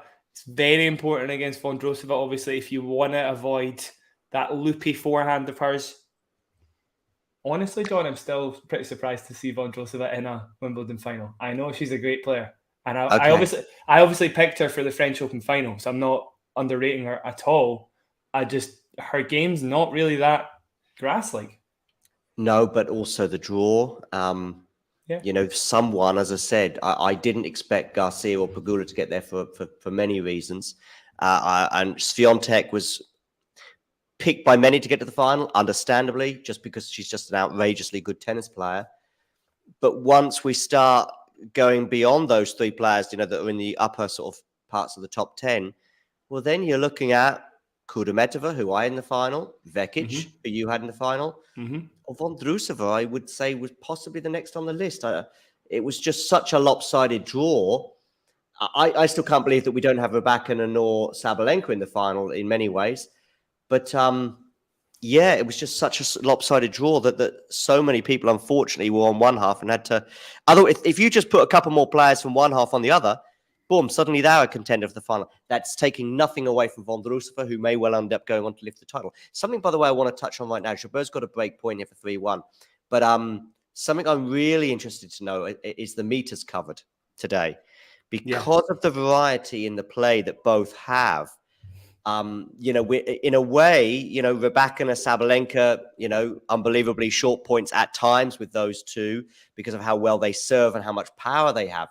But these two girls are going to be pushing them each around, you know, left, right, and center around the court in, as we've seen, drop shots and slices and all sorts that I think it could well become a physical battle if it does go to a third set. I guess it's average rally length would probably tell you that the most, right? You want to know, is it like a 6 or 7 shot average rally length? Because that is hefty. I already feel as though we've had half a dozen sort of 10, 15 rallies. Yeah, definitely. Ghosty in the chat asking me, more surprised by Vondrousova in a final or Raducanu? Raducanu, slightly more surprising. Yeah, Raducanu. I'll merit it with a justification. Vondrousova already been in a final. You know, I think she deserves to be kind of top 10, but she's been plagued by injuries for most of her career, so can't really get anything consistent going on. She is a top class player. And as I say, I thought she was getting to the French Open final this year. And she holds in what was a fairly epic game. We're 23 minutes in, and we've had 4 games. So each game is averaging about 6 minutes a game. Yeah, and Ghosty there just mentioning the Wimby title, the Wimby final run at the moment. Of course, if Jabeur does win it against Vondrousova, it would certainly be a contender for the best run to a Wimbledon title ever. I'd definitely put it up there. That's 4 Grand Slam champions, a Grand Slam finalist. I mean, Andreescu, yeah, fine. Kvitova, she absolutely stomped Kvitova. Rybakina and Sabalenka were 2 of the best comeback matches I've seen from Jabeur in her career. Potentially the best 2 matches I've seen her play. Certainly Sabalenka for sure, which she really dug in for. It was fantastic. By the way, Vondrousova held. We are now 2-0. Jabeur currently trying to hold. Amazing drop shot there from Jabeur to go 30-love. As I say, if Jabeur is nervous, all those little drop shot, finesse shots, they won't go. They'll remain. You know, she can play them regardless of how nervous she's feeling. So that it immediately gives her an advantage on a grass court that you wouldn't get if she's feeling nervous on a hard court. And by the way, Ghosty, she's a very good player. Winner of 11 ITF titles, 20 years old. So an up-and-comer that could have been dangerous against somebody else. I may share Damien's thoughts on the final as well from Deepest, Darkest Poland in the next changeover. I'll very quickly, and it's just a little bit of chocolate. It's nothing that's going to take me 20 minutes to eat. Don't worry, Ghosty. Just get a little bit of chocolate while that's on. Yeah, sure. Jabeur with a drop shot out of nowhere. Those sort of shots are quite laughable, right? Yeah, but it didn't win at the point. And so we are at 40-15. Those are the ones where you're like, Ons, what are you doing? Like, you were up 40-15 in your previous service game as well. Just, like, close it out. Don't play something as stupid as that. 40-15 when she got broken. She was, yeah, she was. So second serve here, 40-15. Starts the point. Here we go. Lovely backhand inside out. That's going to become a staple of this match, I think. And a lovely forehand down the line to close it. I'm looking for that frequently. It's already proving to be a weapon for Ons. Right, John. Okay, yeah, go get your chocolate. I'm writing a message, which is very unprofessional of me, of course. But unprofessional and I go together quite well. So we'll play that. Go get your chocolate, Jack.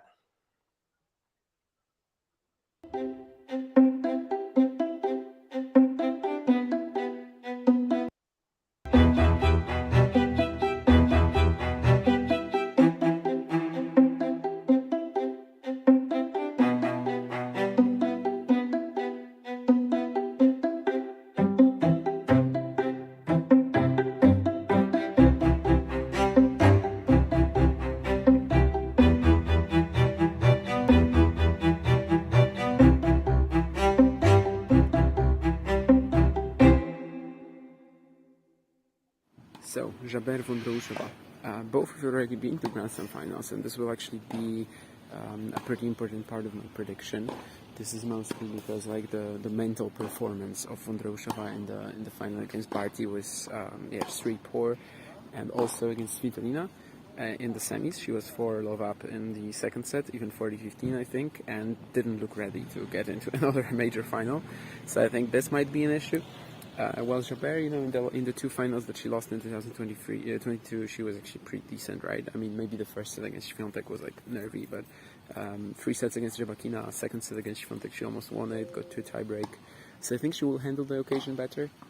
So far, she definitely hasn't shown like any signs of nerves compared to Vondrousova.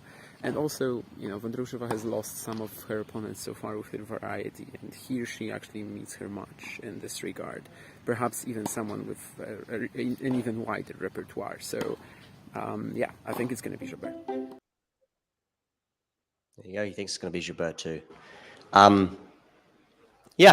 I think we're all fairly keen to see this matchup today, bearing in mind how they bring their tennis to Wimbledon. But we're at love 15 on the Vondrousova serve. We are at, I've missed. There, is it landed out? Is it? Okay, love 30. Yeah. I think I'm inclined to a little connection issue there, by the way, John. Just let me know if my internet goes a little bit funny. I'm inclined to agree with Damien there. I think he hit the nail on the head when he said, I think Jabeur will deal with the nerves better than she has in previous finals. Because she wasn't that bad in previous finals. The Wimbledon one maybe, but the US Open one, she was great. And she should be in a better position here to win this match. So I don't think nerves are going to be as much of an issue, which was the main factor for me at the start of the tournament. Yeah. She just felt the crestfallen nature of her at the end of that final. She's got 3 break points here, by the way, and she's broken because Vondrousova has gone long. Be interested to know how many unforced errors off the rackets of both players, but Vondrousova in particular would be interesting because I do feel as though there's been quite a few off her racket already, 29 minutes in. Yes, just how crestfallen Jabeur was at the end. I mean, she was diplomatic as well in the speeches and all the stuff, but I remember the press conference she gave afterwards, and yeah, I didn't expect her to be in a Grand Slam final so soon, as in New York. To be fair, but anyway, I have to say that I thought perhaps her chance had gone. I just saw the emergence this year. I saw her struggling with injuries. I saw her performances when she was healthy as well, and probably with the exception of her semi-final run in Stuttgart and perhaps the title win she had in Charleston. But that probably went under the radar for most of us Europeans in particular, because I think we're sort of focused on the European clay at that point. Yeah, but anyway, my point is I just didn't see it coming. I thought 27 years old, set up in a Wimbledon final. She's 26 at the time. And the biggest thing as well is the emergence. It's a bit like Tsitsipas and all those guys on the men's side. It's the emergence of Rybakina and emergence in a Grand Slam winning way of Rybakina and Sabalenka that I thought meant Jabeur wouldn't have another chance. She's loved 40 hit down here, by the way. She has played a lovely drop shot, potentially to save one, but Vondrousova gets to it and squeezes it past Jabeur's forehand. Oh, nice, Vondrousova, 4-3. So 8 points, and we're back to a change of ends. Yeah, right. Yeah, true, yeah. Yeah, 2 love breaks in a row. Yeah. And we're back on serve.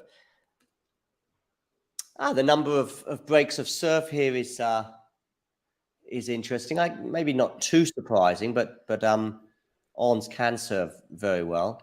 Yeah, I think that's worth a mention. Ons certainly can serve well, and she showed that in the US Open in particular. You know, she hit her spots most of that tournament when she needed to. She sometimes takes a little while to get going. That's another area of her game that can break down slightly under pressure. Nothing compared to the forehand. I'm sure you've seen plenty of Jabeur forehands where it does look like she stepped into the baseline and she should be putting the ball away, and the forehand goes absolutely, doolally. And hopefully that's not an issue for her here. The more she can use variety, the better. So she might also have that in mind with the serve. Take no risks in the serve, start the point, get slicing. Maybe she's just wanting to keep everything as awkward for Vondrousova as possible. If I freeze or you just see a black circle going around, that's actually my internet, not yours. Okay, cool. So, new balls, which should favour the server. And it's Vondrousova who's serving. Of course, every 7 games they change the balls at Wimbledon. And what did I hear about the old balls? They get sold off and then the money gives to charity, I think. Oh, really? Yeah, I think so. So I think they get sold to highest bidders at charity things or whatever, I guess. And then the money goes to charity. I love 15, by the way. So we've not seen a point on someone's serve for about 10 minutes now, 15 minutes or so.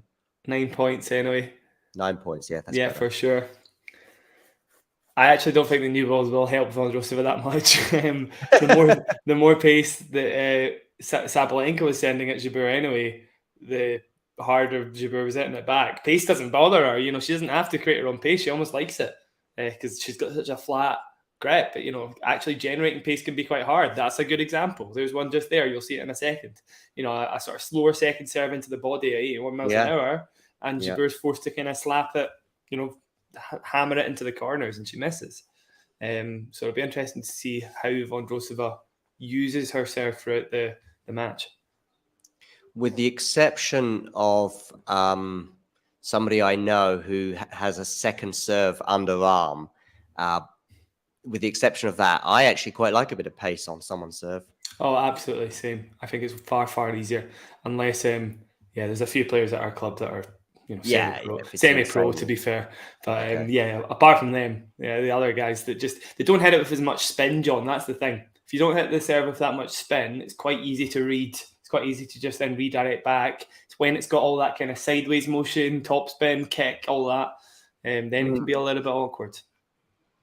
Well, Vondrousova has broken the run of loss of points on serve because she's now got to 30-15. I thought Jabeur had a chance at a passing shot there, but she went very long on it.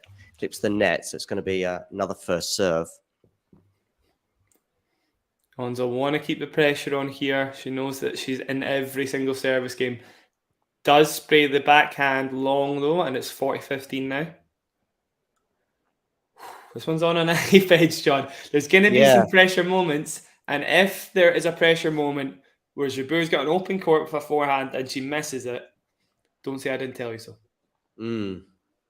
Game 4-all. But if she drops the first set, John, I'm not worried. I really am not worried. I think she needs a little bit of time to loosen up, a little bit of time to feel a bit more comfortable. So far, things have been a little bit tentative, right?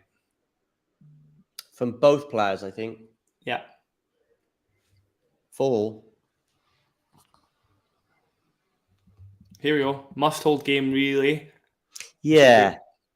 Well, obviously. Yeah, I know what you mean. I think that last game was quite important. I had a feeling that if there was one more break, that might just be enough for Jabeur to get over the line.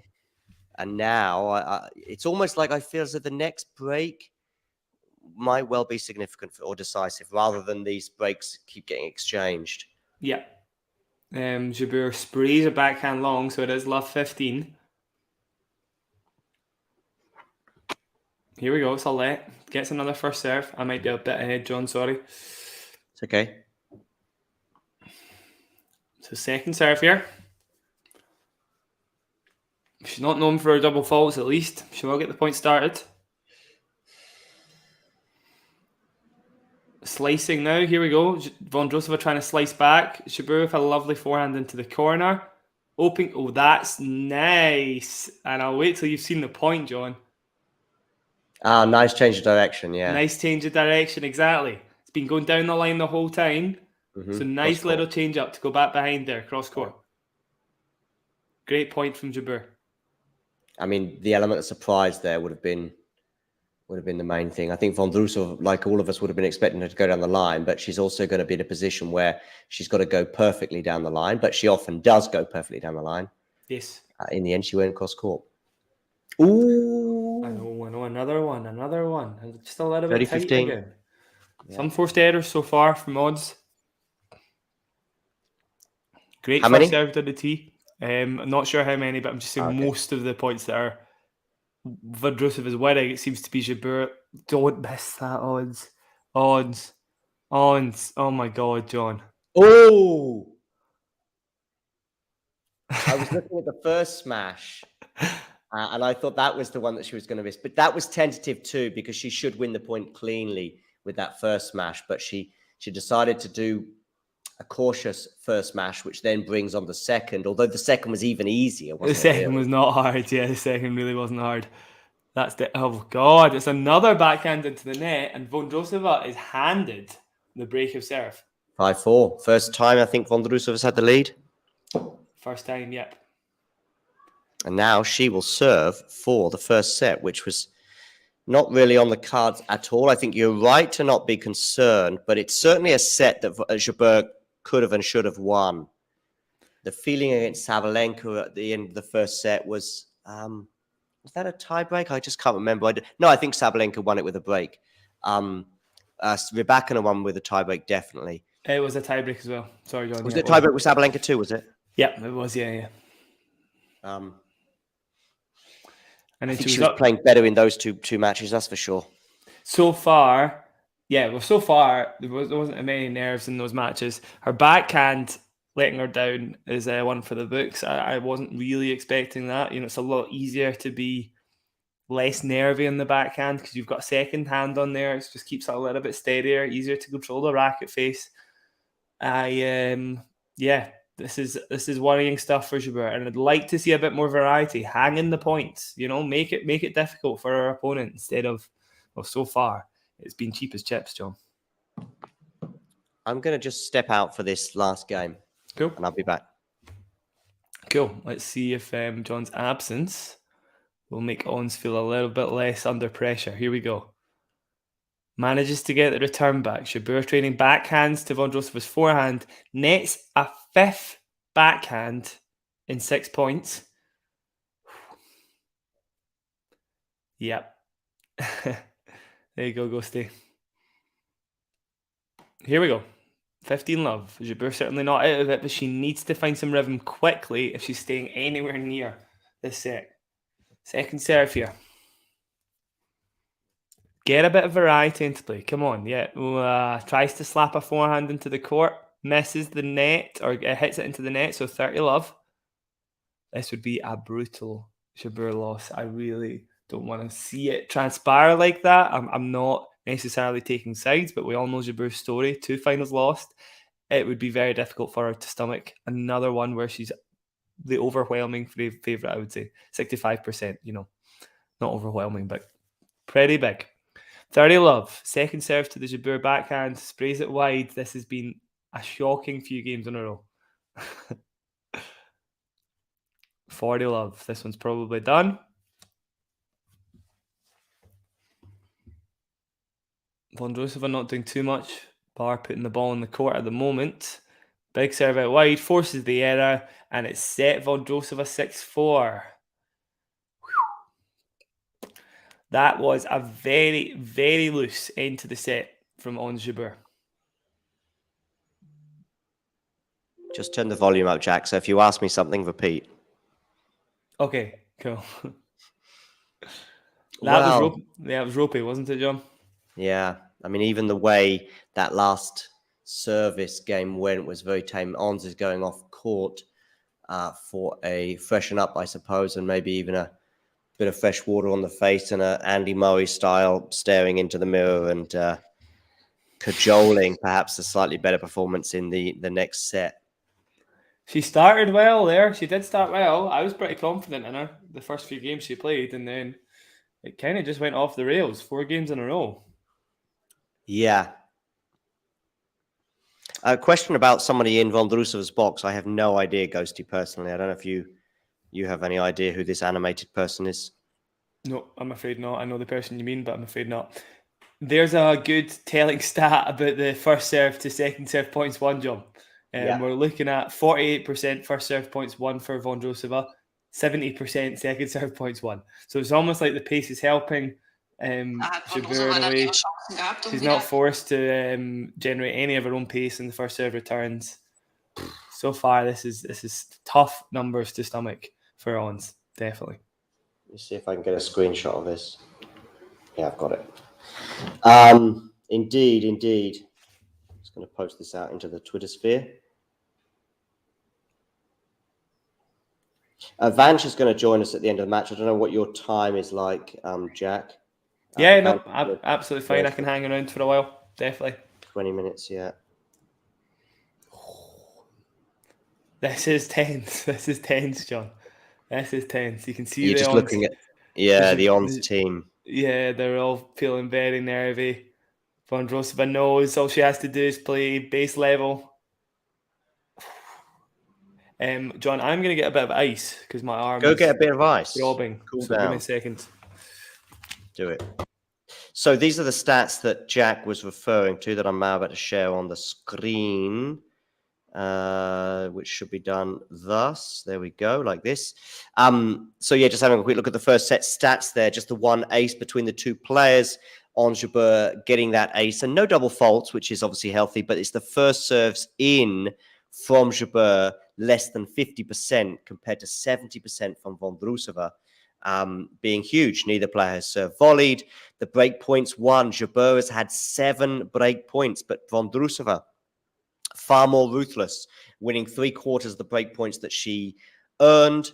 And the unforced errors, by the way, which seemed to be coming off the racket of Vondrousova quite a lot at the beginning of the set, did disappear. Unfortunately for Jabeur, she took over that count. But of course, the most significant statistic of all is the fact that Vondrousova has won the first set 6-4, and Jabeur is now returning to the court at the same time as Jack returns with his ice. I don't know whether Jabeur went off to get some dark chocolate and some ice as well, but she is now returning, and big. I mean, it's obviously the biggest set of Jabeur's career, I guess, and Vondrousova's. I mean, the thing is, it's always the present. I mean, that's how it is. And 2 finals in the past, we don't really want it to become 3 final defeats for her. That could become a trend. I like that move to start off there and coming into the net. Love 15. Right, here we go. Ice on. No more rustling. Right, Ons. Good forehand. Let's follow up with a lovely backhand. It's not lovely enough. It's just wide, and it's love 30 now. I'd like to see the points in a row count, because at the moment, it's been a lot. Yeah, it feels like 10 or so. I mean, did she not drop 1 point? Was it 15-40 on the Jabeur serve when she got? Yeah, potentially, yeah, but it's one of the last a lot anyway. Yeah. And she probably broke to love in the previous game, yeah. Anyway, yes. Yeah, she did. It's been a while since Jabeur probably won 2 points in a row, that's for sure. That's good from Ons there. That's good from Ons. This is what I was talking about. Vondrousova plays the drop shot. Jabeur's up to it and slices easily into the corner. I really don't like that play from Vondrousova, and you will have gathered why. You know, anything that involves variety, that's probably pro Ons. So I think Vondrousova just wants to keep this meat and potatoes nice and simple as possible, basically. Yeah. Few slips as well today. The roof is closed. Do we know why the roof is closed? Because apparently it was sunny last I heard. Well, it's just Britain's been... It's been raining everywhere in Britain. I think it's just cautious, to be honest. I get it. It's been raining pretty much every day for the last 2 weeks in Scotland anyway, and I think it's similar in London. But if there's no projected rain? Yeah, good question. I don't know. Jabeur, come on. Right, that's 30-all, big forehand down the line. Jabeur sprays it wide, no margin whatsoever. Break point, 30-40. The good news is that breaks of serve don't seem to mean a huge amount in this match. The bad news is that the rot that has set in from Jabeur's point of view is not changing at the moment. Do not miss this forehand.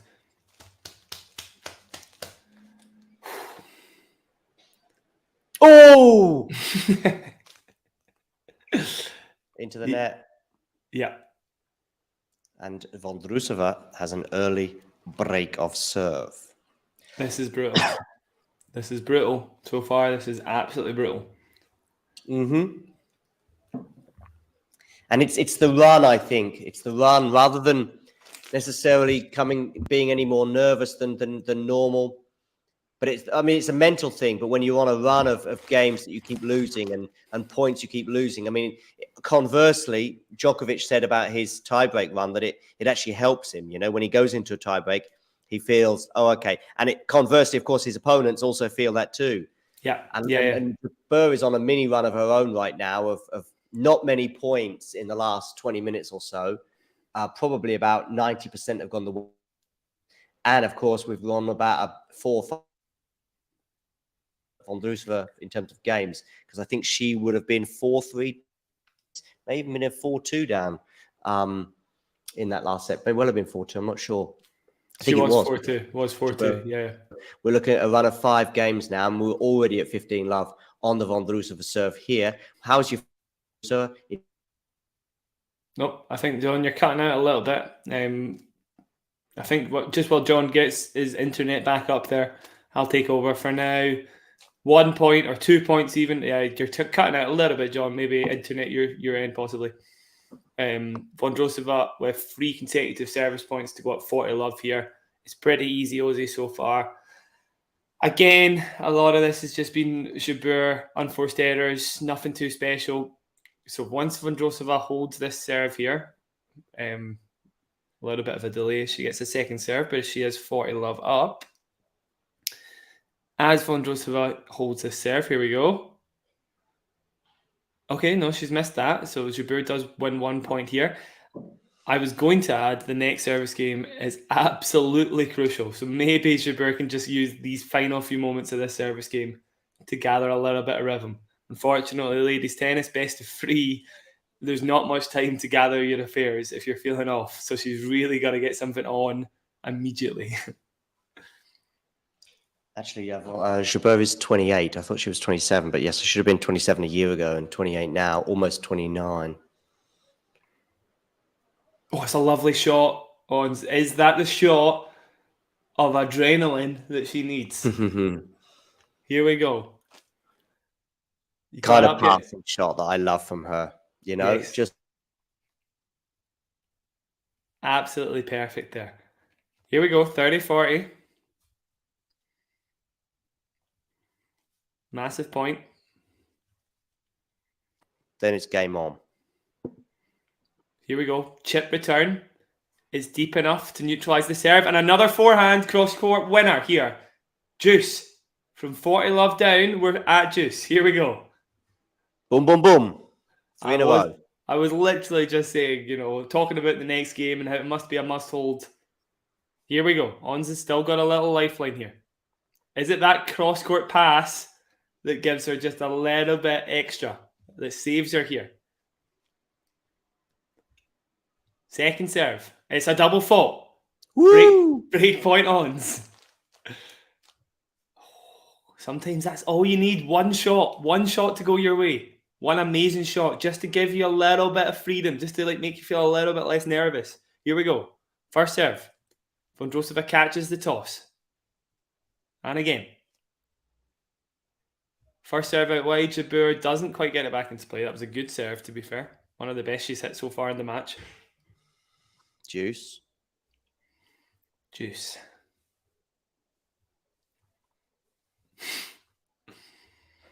Jabeur was 27 a year ago. I can confirm that, Ghosty. John already did, obviously. Second serve here. Just missed the first serve. Jabeur with a half chance at deuce. Puts the return back into play with a backhand. Has a forehand. Enough to put Vondrousova under a little bit of pressure. Another forehand. Vondrousova just gets to it. You can't miss this, Jabeur. Yes, good. The ones she's been missing so far, John, I don't know. I didn't have a good feeling about that one. Yeah, that really was inexplicable. And twice already on this show. I'll try not to use it a third time. So she's got a break point again. A slice return. She's dropped it short. She's got to go for the lob here. Vondrousova just gets a racket on it. It's a drop volley. Jabeur does something with it. She manages to get it. Jabeur back behind. Yes! Ons Jabeur. Come on. Here we go. There we go. Back on serve. 1 game all. Now. Boom. Now off we go. 4 or 5 games in a row, and we're into a third set. That's not quite how tennis always works, but let's see. From 40-love down, John. From 40-love down. That backhand pass.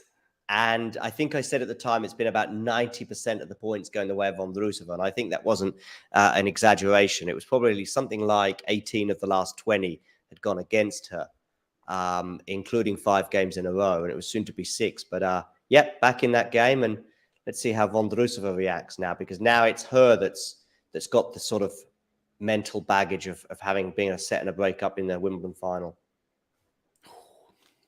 That's nice from Jabeur. It's very nice. Right, left, right. The reason I wanted to highlight it in particular, that was 4 forehands in a row where she wasn't doing too much. She was just playing with enough margin to put Vondrousova under constant pressure. Way better. I wonder if that lady who had 783 drinks that Kyrgios was having a go at last, I wonder if she's going to be back this year. I forget what the figure was now, but it was 100. It was like 600 drinks. Something like that, I think. Yeah. John's still having a couple of connection issues there, John. You trailed off just as you said 600 and wasn't sure. Here we go. Jabeur taking charge of this one with another forehand. She's not missing them now. This is great. This is really good because honestly, I counted her out at 40 love down. And immediately that backhand pass got me going. It got the crowd going. It got Ons going. And all of a sudden, she's looking like she's playing with a second wind. This is exciting stuff. Yep. And just to highlight, Vondrousova won one of her break points with a serve out wide. Every other point has went in the way of Jabeur, and all of them have went to a rally. So she's not, she's playing better. She's not looking for cheap points. She's playing with margin. She's playing with patience. How long will it last? A backhand long from Vondrousova. 40 love now for Jabeur. 700 views. Funnily enough, the break that Vondrousova got, the hold actually it was the hold at 4-3 that Vondrousova had. It felt like a break. When she was at 4-3, so 3-4, Vondrousova serving, and now she holds for the first time in what felt like a while. And so then it went to 4-all, and now you're thinking, well, this is the first. Here, if John comes back. He's very up and down, isn't he? I know what he was about to say, though. This is like the first time that Jabeur's started. Oh, okay. Yeah, just cut out again, John. Yeah, no worries. Anyway, you got my point. Now the momentum swing is back in Ons. Yes, exactly. Yeah, that's. I was just about to finish your thought there. You're quite right. It feels like all the cards are in Jabeur's hands, and honestly, maybe she was just waiting to be down with some sort of adversity, 6-4, a break, 40 love. I'm going to go backstage for a couple of games and just maneuver myself. John, maybe switch it on and off again. That could be the key. Thanks, Tech Jack. Yeah, I don't have an engineering degree for nothing. That would be my only advice. Right, here we go. I love this. I absolutely love this because I was getting ready to pack my bags and say Jabeur's not winning this. I've been pretty pro Jabeur since the start of this match. No offense to Vondrousova, but we all love a story where, wow, come on, who doesn't love a story where somebody loses their first 4 Grand Slam finals and then eventually wins it at the US Open in 5 sets? You know how that story goes. Jabeur's giving me vibes of that, and I absolutely want to see her winning her first one here after 2 Slam finals. I mean, it's great to see her with her back against the wall, and she's playing so much better now. An amazing backhand cross. No, sorry, that backhand cross court was out from Jabeur. She's going to challenge. I thought it was in Ons. It's definitely worth a challenge. It's just great to see her loosening up here. Here we go. Was it in? No, it was out. Sorry, that was my bad Ons. I'll stop relaying that information into your ear. Here we go. 15 love. Vondrousova serving again. First point on serve for a little while. Second serve, though, as I mentioned earlier, it's not making much of a difference, really. Ons with a lovely chip return. Vondrousova attempts the drop shot. She gets Jabeur way off the court. Ons has found the court with that slice. Beautiful slice, by the way, because the court was very, very open. You don't want to get Ons into a slicing battle. I'm not liking this from Vondrousova. I know she likes a drop shot, but it's not how you play Ons Jabeur. Everybody knows that. Every single point she's played a drop shot so far, she's lost it, bar the redrop one. Oh, Ons has made that. Great forehand. Here we go. She's loosening up now. Big forehand cross court from Ons. Slice defense from Vondrousova. Big forehand down the line.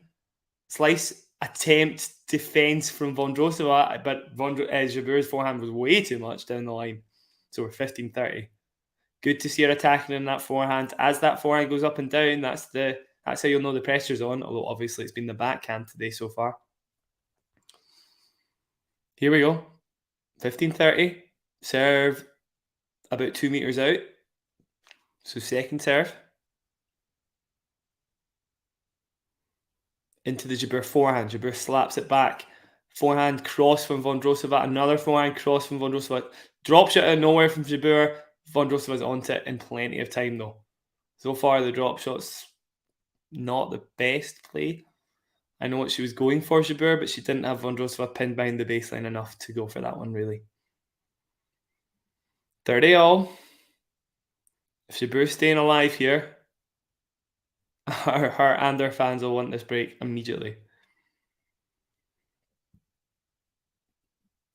Vondrousova can't buy a first serve. Second serve, here we go. Into the Jabeur backhand. Jabeur hits it inside out. A forehand now, but Vondrousova's defense was long, so it's now 30-40. The Jabeur camp looking like they don't want to be there. How can you watch this? Second serve. Here we go. Jabeur slice deep. Vondrousova with a lovely forehand cross. Oof, Vondrousova sprays the forehand long. About 2 meters inside the court there, and it's now 3-1 to Ons Jabeur. Keep going on. You were a break down, you're a break up now.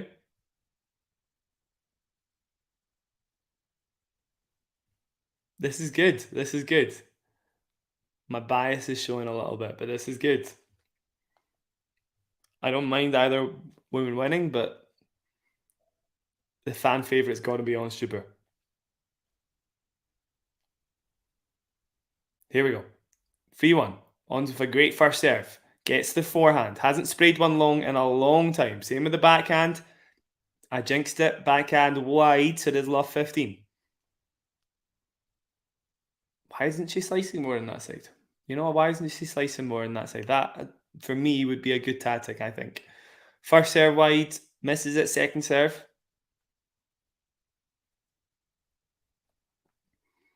Pretty tough to slice it from the back of the court, to be fair.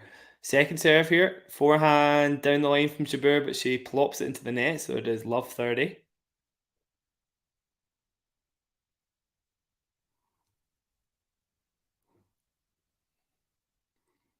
Come on. She's not had a cheap point on serve the whole match, basically. So she could do with one here. We've seen it in previous slam finals from her.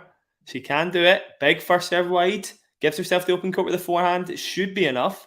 Vondrousova defends. Back behind Vondrousova, but she defends again. Backhand down the line. Woo! Perfection. There we go. And officially, John's internet is less reliable than On's backhand. I can back that up, Ghosty. That was a perfect backhand down the line. Here we go. First serve. Misses it. Second serve. Still in some dangerous territory. 15-30. Vondrousova starts the rally with a lefty cross-court forehand. Drop shot from Vondrousova. But it doesn't go over the net. So it's 30-all. Again, let's count how many times Vondrousova wins the point with a drop shot. Because so far, she's 1 out of like 10.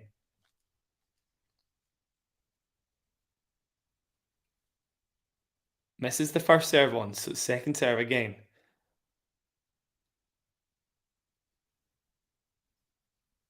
Here we go. Vondrousova with a good return. Ons defends well again. Great backhand from Vondrousova. That's way too good. Here we go. It's a break point then for Vondrousova. What does Ons do here? Does she give herself the higher margin serve? Down the tee? I think a first serve would help. Let's go down the tee, Ons. Come on. She does. Vondrousova gets it back into play. Forehand cross court. Ons with the aggression here. Another forehand back behind. It's not enough, so it's a slice now. Let's see if Vondrousova wins the point from here. I did mention it earlier. Oh, that's a good forehand. That's probably going to go out. It is out. So Vondrousova does win the point. And it is another break. Vondrousova trailing 2-3. Jabeur looks pretty angry. Putting up some numbers. I wonder what that's about. Is that how many points Vondrousova's won for drop shot, maybe? 2. That was only the second. 700 beers to be precise. I think it was 700 drinks per row to be precise. It's like 700 drinks per hour, something like that. Well played, Vondrousova. She did well there. A really, really good forehand down the line just to finish that one. She does have good spin and control when she's brought up the court like that. So it can be risky, slicing and dicing her, but I feel like Jabeur's got enough quality on her shots to win most of those points. However, didn't win that one. It is 2-3. So far, we are, I believe, about 50% breaks. I think that might be exactly right, actually. No women holding serve that reliably so far. What is this picture here? Supplies for the final.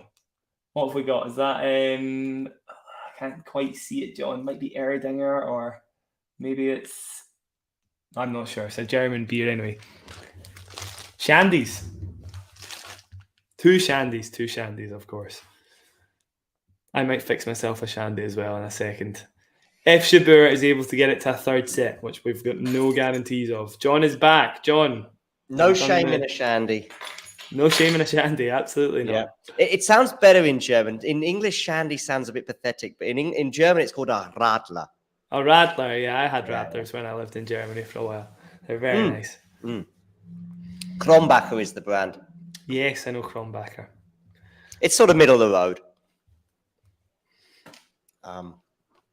Anyway, so what did I miss while I nipped to the kiosk? I missed, I think I just caught the tail end of Jabeur breaking, but then she, as is the pattern of the match, she then duly lost her serve. Yeah, she was a little tame in her, that's a poor slice from Jabeur. She was a little tame in her own service game. A few unforced errors, nothing like the period of the match where she couldn't put a ball in the court, but loose enough to let Vondrousova back in. So it was fairly gifted. And we are now 30 love down in the Vondrousova game. So Jabeur not threatening to break anytime soon again. 3-all, it would start to look like the finishing line was in sight. Yes, 3-all will. 3-all will. Double fault, John. So it is 30-15. That happened in the 40 love game as well. I think that we had 0 in the first set from both players. Jabeur is appearing in her 12th tour level singles final, 3rd at the Grand Slam level, and she holds 4 titles, 2 on clay and 2 on grass. Berlin is one of the grass ones, and another one was Nottingham. Yep, and then the clay ones were Madrid and I believe Charleston, maybe? Was it Charleston? Oh, yeah, Charleston, definitely, yeah. Yeah, Charleston. And Madrid, definitely, yeah. 4 out of 12, though. Final nerves, John. Yeah, and I remember when Alcaraz went into his Madrid final, which he's only, or maybe it was Barcelona actually, so it's before Madrid, and somebody mentioned his stats in finals compared to Tsitsipas, and it was like, Alcaraz was winning about 78% of his finals, and Tsitsipas was like 1 in 3 or something. Ons Jabeur, take a bow. Nice point. That is great control. She made that one look easy. That was not easy. The control off the net cord there, sublime. How are you at the net, Jack? I'm quick, I would say. Oh, okay. That's my only positive. But quick to put it on the frame, quick to miss the back fence or hit it into the back fence. Doesn't matter where it goes, John, but I'll get a racket on it. Okay, gotcha. So your reflexes are there. My reflexes are there, I'd say that. That's about the only thing going for me. Has she missed that, John? Can you see that one yet? Backhand down the line. She's challenging. So, and I think she did miss it, but we'll see. Not far. She's dug deep in previous matches. This is the time to do it. I'm saying that. She's already, won that 40 love game. She'll know she can dig deep here. Yeah. First serve wide from Vondrousova, not enough to win the point by any means. Jabeur certainly in the rally here. Backhand cross to the Vondrousova forehand. Drop shot out of nowhere. I wouldn't say it was a great shot. Yep. And Vondrousova does win the point. So far, the drop shots for both ladies not doing much, lip service. I mean, Vondrousova's not that far deep. She's clearly swift enough and maybe even anticipating them because, there's been a few from, I can't remember that many from Ons being that successful. I mean, you don't have to win the point outright, but you've got to win the point one way or another. Yeah, absolutely. I mean, if the opponent gets there in time, you've not played it well enough, and you can only really get the opponent on their back foot if you've got some sort of weapon in your arsenal, like Alcaraz. It's the element of surprise, right, John? And there's not really much of an element of surprise there when you're just trading nothing shots from the back of the court. Yeah. Shandies are mixed with grapefruit juice or something. I believe it would be lemonade, probably. Lemonade, yeah. Or lemon something. Yes, lemon something, exactly. Jabeur with a great flat forehand there. Another flat forehand. It's not went away for a while. She won't miss this. She does not. So it's 15-love. I saw a tweet from Owen it was about an hour ago, but I still think it kind of applies in that he's basically suggesting, listen, Ons is getting the opportunities. It's not too bad if you're getting the opportunities and maybe making a mistake. It's better than not getting the opportunities at all, or words to that effect. Yeah, I hear what Owen's saying, but that's the tweet. Good news for Jabeur. She's missing easy attacking shots, and that's the tweet. And still seems in control of this match. If she tightens up her game a bit, she could go on a run. I know. It's an hour ago, that tweet, or 45 minutes ago. So it's probably sort of when they were about 4-4, I guess. I think that's pretty kind. The period from 2-4 to 1-love in the second set was bad. It was very bad. So yeah, I mean, she tightened up. Certainly the backhand's been tightened up. That was the main thing that just totally went for a while. And the fact she's still in this, she was 40-love down. Let's keep reminding people of that. That's very, very impressive from her. 15-30 though, John. She sprayed her forehand wide. That's a loose forehand. That hold from Vondrousova was reminiscent of the hold that she had in the previous, when there was sort of a run of breaks and everyone sort of seemed to be a bit chaotic. And then suddenly Vondrousova held and it was 4-all. And then it's like, over to you, Ons. And yeah, now similarly, 3-all, over to you, Ons. Not a double fault, surely. No. Oh, that's a very tame return from Vondrousova, getting Jabeur out of jail to some extent. Totally overspun it. So when you do that with a forehand like Vondrousova's, which is very, very spinny, very extreme grip, that's a little nervy. It's a little nervy, John. She's now 40-30, mind you, to the delight of her team.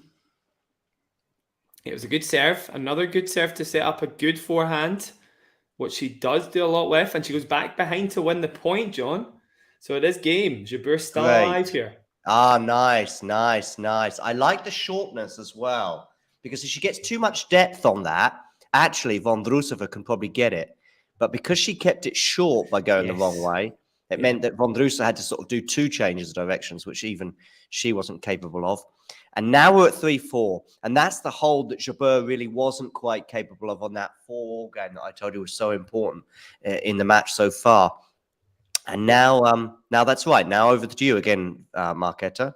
Ghosty suggesting even he's nervous. Ghosty, go get yourself some... what was it? Grapefruit combo that he was suggesting. He thought, I don't know, maybe they don't have shandy in the US. Maybe they're too hard. Yeah, I don't think so. They're doing their seltzers and their, craft beers, all that stuff, right? I'm not sure what they do have a good variety of beers, but they do also have Budweiser. They do. Bud Light, even, John. Bud Light, if you want to go one worse. Yeah. Such a pity that there's a beer by the same name in the Czech Republic, which is much better. But it's unbelievable. There's no sort of clash. Oh, Budvar though, right? Budvar, John. Is it not Budvar? Oh, I thought it was Budweiser as well. I think I know the one you mean. It's very good. I'll have to check it out. Budvar. Pretty sure anyway. Here we go. Vondrousova serving to stay in the set. First unreturnable for a long time that I can remember. 15-love, so served well there. So it's actually called Budweiser Budvar, yeah. So it's actually, we're both right. Oh, we're both right. That's that's about the best outcome we could have got there, John. Yeah. Our pathetic pea water. Blue, what's it called? Blue. That'll come back to me. One beer in particular, Ghosty, that It gives me the bulk. Gives me the bulk. That's a Scottish phrase. Makes me feel ill, as I should say. Yeah, I didn't know what you meant there. I was looking for some translation. 30 love here on the Vondrousova serve, and she is going down the tee, but she's going to go long, I think. So it's going to be a second serve for Jabeur. You can now tell the sort of 10 to 15 seconds difference that we have. Vondrousova serves into the body, but she's gone long, so it's 30-15. How many double faults is that? Quite a few. There's certainly 3 in this set. 3's not loads, but it's 1 per game. They've come in quick almost, succession. That's the thing. There was 0 in the first set, and now it's 3. And if you give me a 3 point per game... I'm looking at a young lady, and I was wondering which team she was in, and then I saw some tattoos, and I thought she's got to be Team Vondrousova. Yeah, the tats are something else. Yeah, I know, and kind of different. They're not. They're just different, and not dissing the tattoo. Far from it. Ghosty, question: do you have any tattoos? Let us know in the live chat. Maybe I'll put that in a poll someday. Does Ghosty have tattoos? Yes or no? No, you're right. No, there's no like anchors or anything on Vondrousova's arm. No love hearts. They're very thin and wispy. Yeah, they are quite interesting. As Vondrousova holds, by the way. Yeah, but Jabeur will be disappointed with that second serve return. This is the moment, John. Can Jabeur hold her own? Yeah. Vondrousova serving for the match. I wouldn't fancy it. I gotta say, I would not fancy it. So this is the Wouldn't moment. fancy Jabeur breaking? No, she served for the match very nicely against Svitolina, and I think against Pegula as well. Oh dear. Love 15 on the Jabeur serve. Yeah, she served. I think she served both of them out very convincingly in what were 2 very tight scenarios in a way. I know it was straight sets over Svitolina, but Svitolina was down a double break, gets it back to 4-all. So actually, in that circumstance, serving for... I was just worried. 15-all. But you know what I mean? So she was very convincing in those 2 matches serving out, but serving out for your first Wimbledon title is something altogether different. But yeah, Jabeur will be desperate to hold serve here, 15-all. Yeah, good forehand to set up that easy net put away, although we have seen her miss a few of those, so wasn't a given. Here we go, 15-all, second serve. No double faults for Jabeur so far. Doesn't double fault here. Gets a forehand down the line, and she nets it. Oh, no. 15-30. Oh, it's tense stuff. It is tense stuff, John. Where did it go wrong for her a year ago? In if you can give me 30 seconds as to where it went wrong from the beginning of the second set against Rybakina, or was it just all Rybakina? I would say that was more Rybakina. Definitely, I thought Jabeur did a good job of sort of disrupting Rybakina in that match, but when Rybakina found her rhythm, that was tough to deal with. I mean, she was cautious with the forehand as well. I mean, I know Vondrousova does well to get a racket on it, but that was the easy way out, to just go hard and sort of. I mean, not even plenty of margin. It was between the middle of the court on the far right, far left. Oh, no. Oh, no. Forehand loose and wide. 30-40. Break point, Vondrousova. This is the moment. Ons Jabeur, can you save this point? This is the first serve. Second serve. Hasn't missed a second serve yet. She doesn't miss a second serve here. Vondrousova gets the return back. Jabeur to the Vondrousova forehand. Tries to go down the line. She nets it. Vondrousova will serve for the match. Oh, John, give me a second. I'm putting these beans back. Go put your beans back. So, Marketa Vondrousova will serve for her first Grand Slam title, her first Wimbledon title, of course. They go together. She's leading 5-4 here in the second set, but I think there will be regrets from Ons as well if this game goes against her, because she's not brought it today. She brought it for probably 3 games in the first set, but that's about it. And I think Ons is well below her best. I even think Vondrousova is to some extent below her best, and may well be a case of nerves from both players there, meaning this hasn't been the top quality that we know both players can produce. But listen, it's not done yet. Not done yet by any stretch of the imagination. Vondrousova has to serve for the match, and I was just suggesting how comfortably she served for the match in her previous 2 encounters. However, this is to serve for the Wimbledon title, and Jack is back. I am indeed. I'm going to just dip out the stream, and I'll come back immediately as soon as the match, if it finishes. Okay. Fair enough. Leave me here to suffer on my own. Here we go. They are locked in a rally. Jabeur is doing her best to hold her own here. Vondrousova slicing. I think the slice is a bad idea. She spins it to the backhand of Jabeur. Jabeur fighting for her life. Everything in. Goes for the backhand. And she misses, unfortunately. 15 love. She's by no means out of this. Vondrousova cannot be particularly nervous herself in this situation, serving for the Wimbledon title. Big first serve down the tee. Vondrousova with a backhand inside the net. It's good enough. Forces the error. 30 love. Vondrousova is 2 points away from the Wimbledon title. Her sister looks like she's getting pretty emotional. It's not over yet. Here we go. Vondrousova first serve. To the Jabeur forehand. Jabeur keeps it low. Jabeur gets a backhand into the open space. Vondrousova defends. Jabeur with a backhand down the line. Vondrousova defends. Forehand down the middle. Vondrousova backhand enough to force the error. 40 love. It's 3 championship points.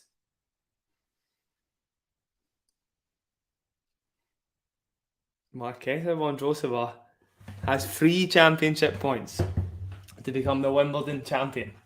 I don't think I've counted Vondrousova in for pretty much any of her matches so far. So to see her come the whole way through here, this is phenomenal. Misses the first serve though. Second serve.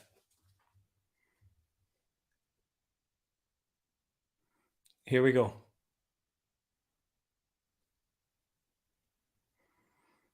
Double faults on the first championship point of the match. Second championship point.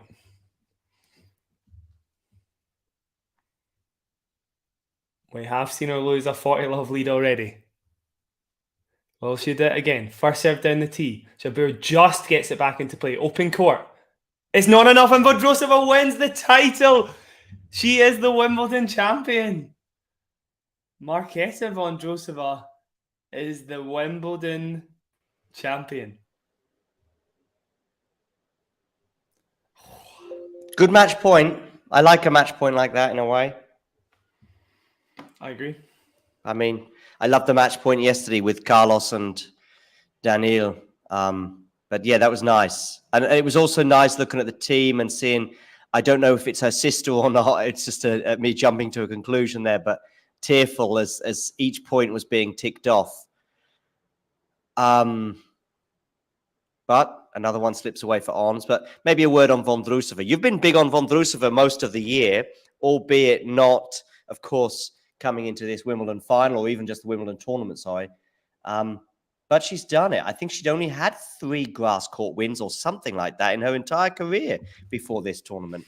Yeah, it's a little frustrating because I kept picking Vondrousova for finals and titles and finals, and I didn't pick her for this one. I kept counting her out in grass. I just didn't think it was going to happen, and she's totally proven me wrong. So I still am mega surprised with that in mind, just because I didn't think she was a particularly good grass court player. I knew how good she was. She's such an awkward player to play, and if you're feeling nervous, she's going to find you out. There's no way she's going to miss some of those shots. She's just got such safety in that forehand compared to Jabeur's in particular. And that is exactly what it came down to, right, John? There was a lot of just unforced errors from Jabeur, positions where she should have been winning the point where she wasn't. That all slipped away pretty quickly. Yeah, I mean, I think the biggest disappointment for me from Ons' perspective is that I don't think either player played close to their best. Of course, Marketa probably was a bit more solid at certain points. I mean, the unforced errors count, as Ghost is highlighting in the chat, 32 off the racket of Ons.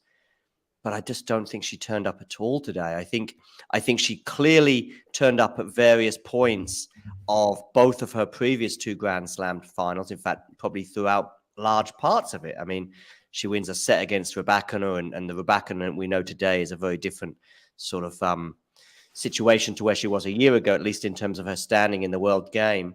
And as we said as well, she played really well in that second set in the US Open in New York, could easily have forced a third, and then who knows, against a player that was just insanely good in 2022 and even parts of 2023.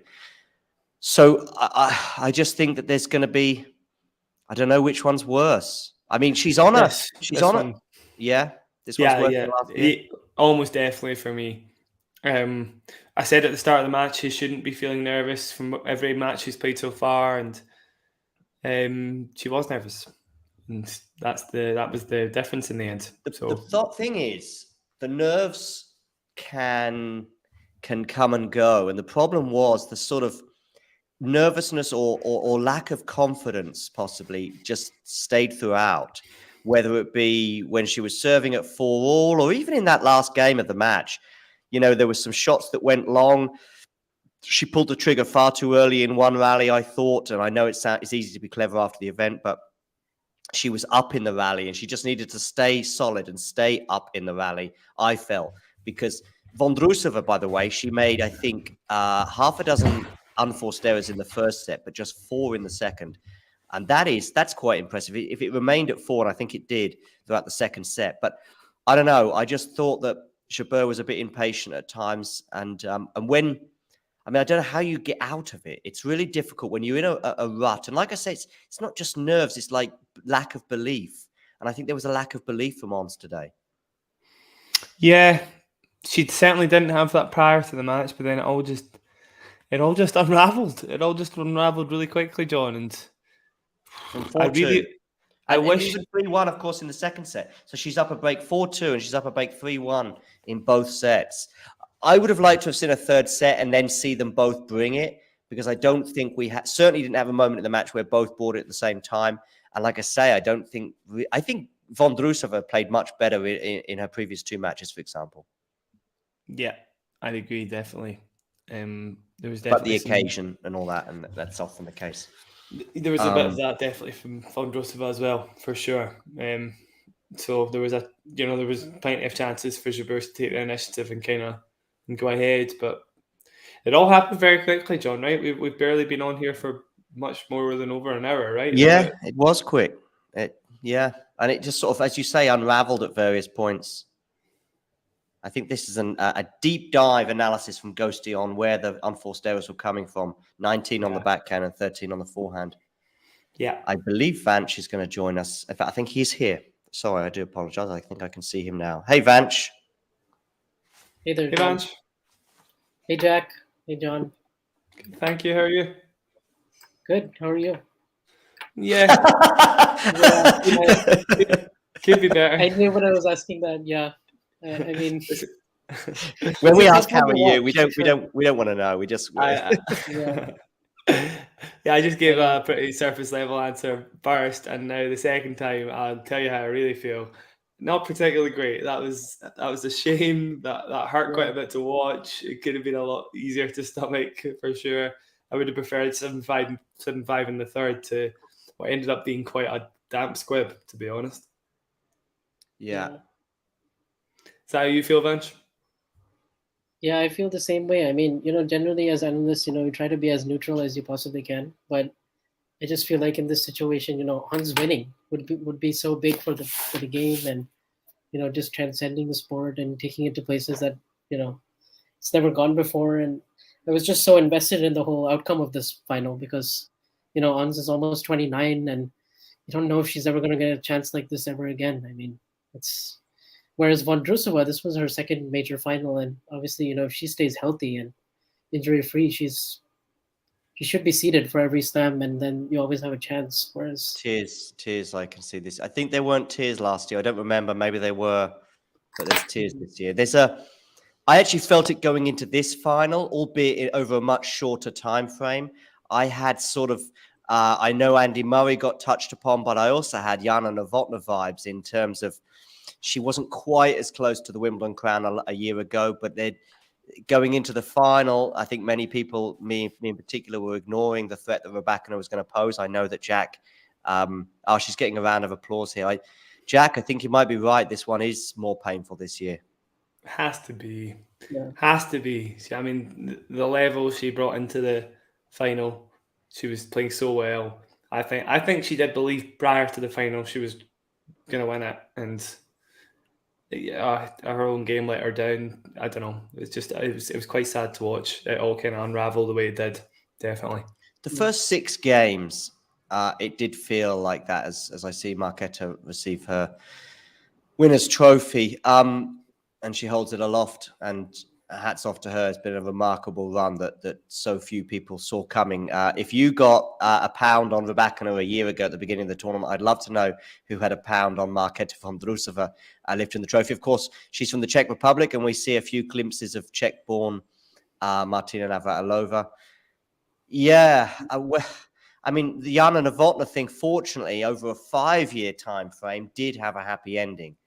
But what you were saying there, Vanch, about how many more chances. I actually thought she wasn't going to get another chance even this year, but yeah, here she is now in the final, and she's about to speak. But I don't know if you want to elaborate on anything else I've said, Vanch. I'm just kind of reiterating what you've said. No, I mean, I felt like, she wasn't like extremely nervous at the very start. Like, she was tactically, she was playing the right way. She was hitting behind Vondrousova quite a bit. She was hitting her backhand down the line. Well, Jabeur, and she was 2-love, 40-15 up, and then she had those 4 break points in the 4th game, and you felt like if she just took one of those chances, she might suddenly, all that pressure just might be released, and she might be able to play more freely, especially if you've consolidated your break, which she didn't get to do in this match at all. Really, she never consolidated a break lead in the entire match. So that was always a bit rough, because even in that 2-love game, when she had a game point, she just gave it away with 3 unforced errors, and you could tell she was just really tight, and you could sense it in her footwork. That was the biggest thing, and I was starting to wonder if there might be a physical issue, just having played all those matches that she did. I mean, it was quite a route to get to the final. 4 major champions, Andreescu, Kvitova. She showed so much mental toughness against Rybakina and Sabalenka from a set down, and this is just a completely different match for her, because Vondrousova just is so steady. She's so reliable. She defends so well in the corners. Jabeur has to hit 5 different, has to basically win the point 5 times in order to get the ball by Marketa, and that's what Marketa did so well. And then she also, felt a taste of her own medicine with those drop shots that Vondrousova was able to hit, particularly off her backhand, and just drag Jabeur. Jabeur hasn't played someone like this all tournament, so that was a big difference in terms of the style of match. Iga Swiatek taking to Twitter to congratulate Marketa. Ghibli's right. Maybe we need to give a bit more credit to the Czech. Jack, why is it that you have been pretty big on Marketa throughout this year, Wimbledon aside? There's not loads of players that have a game like hers. It's very different. I think, as Vance touched on, she's super steady. But it also helps being super steady when you're a lefty, right? So if you can go steady into the backhand of your opponent with that much margin, that much spin, a la Rafa Nadal, you're going to have a lot of joy. And there's not loads of ladies players that come to mind that have even just that lefty forehand, that much spin on it. But she's also got the variety. The drop shots are actually a weapon in her game. They're not just a novelty. She can use them really well. She used them at the French really well. She's got a lovely slice, and she's not bad off the backhand either. It's pretty clear she's got a pretty unique game in the women's, and a lot of the time that's all you need, something that stands you out from the rest of the crowd, right? Like Ash Barty, Iga Swiatek, these players have something that makes them special, and Vondrousova has that. She deserves to be here as a titleist. And I saw Karim as well. I think that's the partner of Jabeur, sobbing as well. I mean, both boxes, of course, were quite emotional. We saw 1 or 2 people in the box of Marketa Vondrousova actually crying when she had match points, but of course they were tears of joy in the end, if a little fear. I can just hear the speeches right now of Vondrousova, of course, congratulating Ons on a great run. Jabeur, by the way, said this was the most painful defeat of her career in the runners-up speech. I'm glad you highlighted that. Because I was kind of trying to keep an ear on, but I've got Vanch and you and me and our thoughts being shared. I'm trying to share Twitter, and I'm trying to watch the TV, and of course the German speakers are speaking over it because I've got it on German TV, and I just wasn't capable of. I was barely capable of doing one of those things. Never mind 5. Well, I'll tell you what else she said. She also said she's not going to give up. She'll come back stronger. She's willing to keep fighting. Great, thank you, Jack. Regarding Jabeur, I do think that despite the credit that we've given to Vondrousova, and Ghibli's right to highlight that in the chat, I do think that Vondrousova can play better, and I think that Ons can play a lot better, right, Vanch?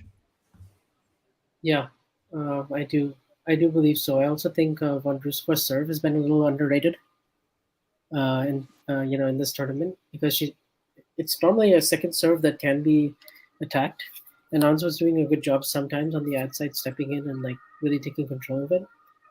The problem was that the way she was trying to construct her point, she didn't give herself much margin when she was attacking, and it always felt like she was either going way too close to the lines, or she was having to just make shots way too good, and she didn't really just trust her baseline level today, and that was quite disappointing. That's why we saw a lot of unforced errors and just a lot of indecision in big moments, and it just kind of crept up again. And there's no doubt, like she definitely felt the nerves, once every single time she had a lead, and I felt like whenever she was down in the score, she was playing a lot more freely, and it makes a huge difference going into a final as an underdog, the way Vondrousova was, versus as a favorite. I mean, I just felt that she was consumed by it. I mean, the nerves that you can have if you walk out on court, the nerves that you can have when you're trying to serve out a match, or even just on match point where you may be shaking. I remember seeing Goran Ivanisevic's legs shaking as he was trying to serve it out 20 years ago, almost to the day at Wimbledon. 22 years ago, actually. I always get 2003 and 2001 muddled up. Of course, 2003 was the year Federer got over the line for the first time. But but those nerves are kind of different to just a whole being consumed by a lack of belief or confidence. And I think it was there for her. I think she was the first 3 points. I thought, okay, she's a bit nervous. She was down 15-30, but she held. Then she sort of seemed to breathe a bit and relax a bit. And it was Marketa who was throwing in a few unforced errors. But from 4-2, every point that seemed to go against her, the confidence drained ever more. And it was that spell really from then until One Love, which, although she did get it back in the second set, that was the defining spell of the match that meant that Vondrousova was very close, if you like, and ultimately she did go on to win the title. But yeah, I guess the most painful defeat of her life is partly because she didn't even turn up. I mean, it was an interesting question posed a couple of days ago when I heard Miles and Nick talking. Is it worse to just get crushed, or is it worse to be super close? Like a match point or whatever. I remember Tsitsipas when he lost very, very narrow finals in 2021, and it was kind of okay because it's like he's on the right path. He's going to get there. Now he's getting crushed, and he's just not turning up in finals or in big matches. It's like, this is a bigger problem. And with Ons, we've also got the age thing to consider, and I know there's plenty of people out there that are 29 and over that'll be going, listen, don't write me off yet. But it's a little bit different in tennis, and it's a bit different when you haven't got over the line and you've had chances. If you can say, look at Novak, 36, but Novak has got over the line 23 times in the past, and I think he may well get over the line for a 24th time, if not in the next 24 hours, very soon. But when you've been there 3 times, and it seems to sort of drift away rather than get closer, Jack. Yeah. Yeah, I'm still struggling to process this one. Vance has said a few things on Twitter. I was just seeing that he said it earlier. Hasn't been invested in a final for a long time. I certainly was here. My bias always shows, to be fair, but here it certainly was prevalent, and it's brutal. I honestly don't know. Maybe the question that's worth asking is, does Ons win one from here? Because I think that was her chance. Honestly, I didn't expect her to get to another final. To be Honestly, fair, it has to be at Wimbledon though, because yeah, I mean, you look at the French Open. It's like Iga's a big favorite there, and I don't really see it for her on the clay. And then on the hard courts, that's been her worst surface, like win percentage wise, and it just doesn't suit her game as well. I could maybe see it on the clay if Iga was out. Obviously, that's a massive if. I don't see anybody beating Iga for years at the French, to be honest. If she keeps it up, but yeah, it's got to be It Wimbledon felt for me like as this well. year she missed a chance to at least play Iga in the semis. Yes, I think she should have won that quarterfinal against Haddad Maya. Yeah, could have and should have. Yeah, I mean, I think I agree with you, Jack. I think it's something that Gil Gross touched on, that for her it's a once a year probably, because I think with the hard courts, as you suggested, I think she did really well to get to the final last year. She did really well to push Iga as much as she could. But now, a year on, the landscape of tennis is changing all the time, and it's changing in a negative sense for those of you not named Elena, Arena, or Iga. I think in terms of hard courts anyway. And I think you're right with the clay. I think she's in a group. I mean, listen, 9 months is a long time in tennis, but she's in a group on clay that are all sort of there. Mukova herself, perhaps Sabalenka too, albeit that her style of game is very different. She's in a group of about 10 players who go into the French Open thinking, I might get to the final. But there's a group of one at the top of the tree, and it's almost Rafa-esque at the moment at Roland Garros. I know she was pushed this year, but anyway, and so therefore it is grass, and there's going to be, how often is she going to be able to get over those matches like she did against Sabalenka and Rybakina? Because I think those two will come back even stronger next year. Those two are built to win multiple Wimbledon titles. I'll be shocked if Sabalenka never wins their Wimbledon title. I'll be shocked if Rybakina doesn't win another one. So, yeah. Anyway.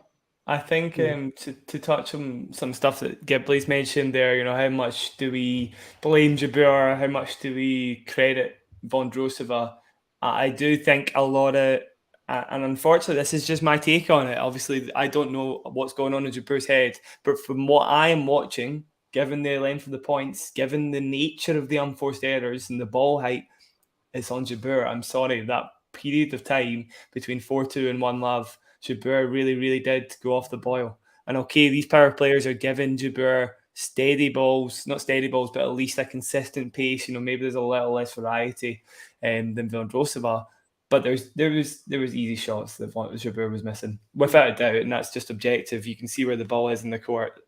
There's no way that Jabeur misses those without a little bit of nerves in her legs. So a lot of it's got to go on 32 Jabeur. unforced errors today, Jack, and in the previous some of them were. Go on, Vance. She was standing up on the baseline, and with her short takebacks, she was absorbing all the pace, and she was returning really, really well, going down the line. And I felt like she was playing a lot more reactive and instinctual tennis. Whereas today, she had to be the one imposing the will. She had to be the one like coming up with the shots, and that's a whole other pressure on your own, because it requires really, really good footwork, really good positioning, and if you're nervous, then and her entire game is based on putting the ball in awkward places for the opponent, and creativity and all of that just requires such a clear thinking mind, and she didn't really have that. And I'm also looking at the serve stats, and this is kind of interesting because I praised her spot serving throughout the entire tournament, and that's something she did really, really well, mixing up her locations. Today she went almost exclusively to the Vondrousova backhand on her first serves. And I'm looking at the stats for the match total, from the match in, total first serves in.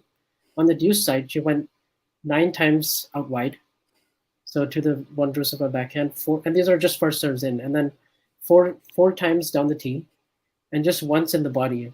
And then on the ad side, it was even more exclusively to the backhand. 11 out of 15 serves, first serves. were to the Vondrousova backhand, and just 2 out wide to the forehand and 2 in the body. So a lack of whereas variety there on serve. it's very predictable. And then that's why she got broken so much. And when I looked at Vondrousova, it's like much more even spread, like almost 40-60 down the tee and out wide, and 2 or 3 in the body on each service location. It's I was saying halfway through the match, though, Vanch, the first serve of Vondrousova in this matchup in particular didn't make a huge difference, I would say. I don't think she won that many first serve points in the end, relative to normal stats for her, I would say. And certainly Sabalenka against Jabeur, didn't matter how hard Sabalenka was hitting the serve, it was coming back to the baseline. So it was almost like pace was helping Jabeur in a way. You really need that variety to kind of get her off the court. There were some good serves for sure, but it wasn't the defining factor for me, definitely. When there was less pace on the ball, I feel like Jabeur was struggling. The stats at the end of the first set, I don't know how much this changed, probably significantly, but she was at 44% for first serves in at the end of the first set. And I thought that's going to be, you're going to struggle to hold serve when you're only going to get 44% of your first serves in. And I'm just going to back up what Vanch said about, when you're that kind of player who relies on precision and finesse and variety and clarity of thought is so important. And as I say, it's not just you're shaking in that classic style of being nervous. It's just consumes you, and you just want the court to kind of swallow you up and get it all over and done with, and hope that you come out on the right side of it. But I've seen players go through spells in big finals, in big matches. I've seen Novak, even the best of them, Rafa, and so on. But they then as Mary Carrillo said, that they choke, but they still win.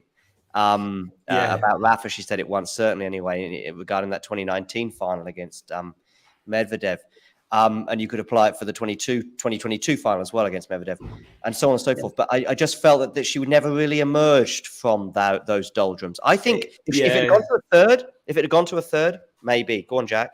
I was going to say it depends the kind of player, because you can look at Jabeur and say when she gets nervy, her shots are pretty flat. There's a high chance those balls start to go out, right? If you're nervous. If you're Rafa and you've got a forehand with 55 RPM on it, chances are that forehand's going to find the court pretty much, RPS even, is going to find the court over and over again. You just spin it into play, right? So if you've got a player who can't then take advantage of the nerves, Rafa wins. Whereas Jabeur, you can be the one that just sits back and let her implode. It's a different way that nerves take hold, right? So you can be really nervous as a player and make the other player take advantage, or you can be really nervous as a player and the other player can just sit back. And Jabeur is one of the latter. Okay, so let's conclude with the future for both of these two players. Marketa Vondrousova, can she... I see her name being peeled off. That's a nice feeling, I'm sure, as she looks back at Rebecca Nabati Halep. That's another new winner, of course. We've had new winners every year since 2018, maybe? Did Serena win in 2018?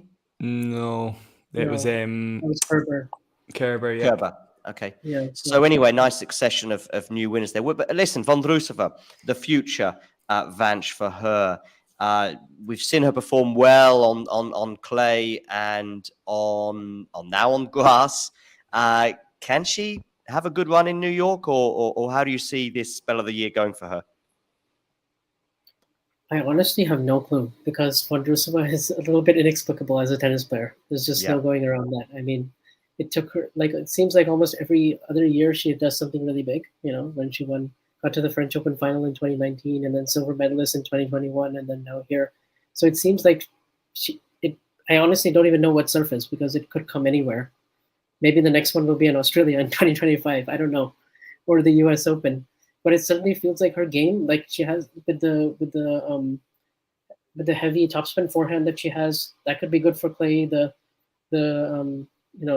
variety that she has on her backhand certainly helps her on grass, and then just how solid her movement is could help her on hard courts, and just in combination with everything.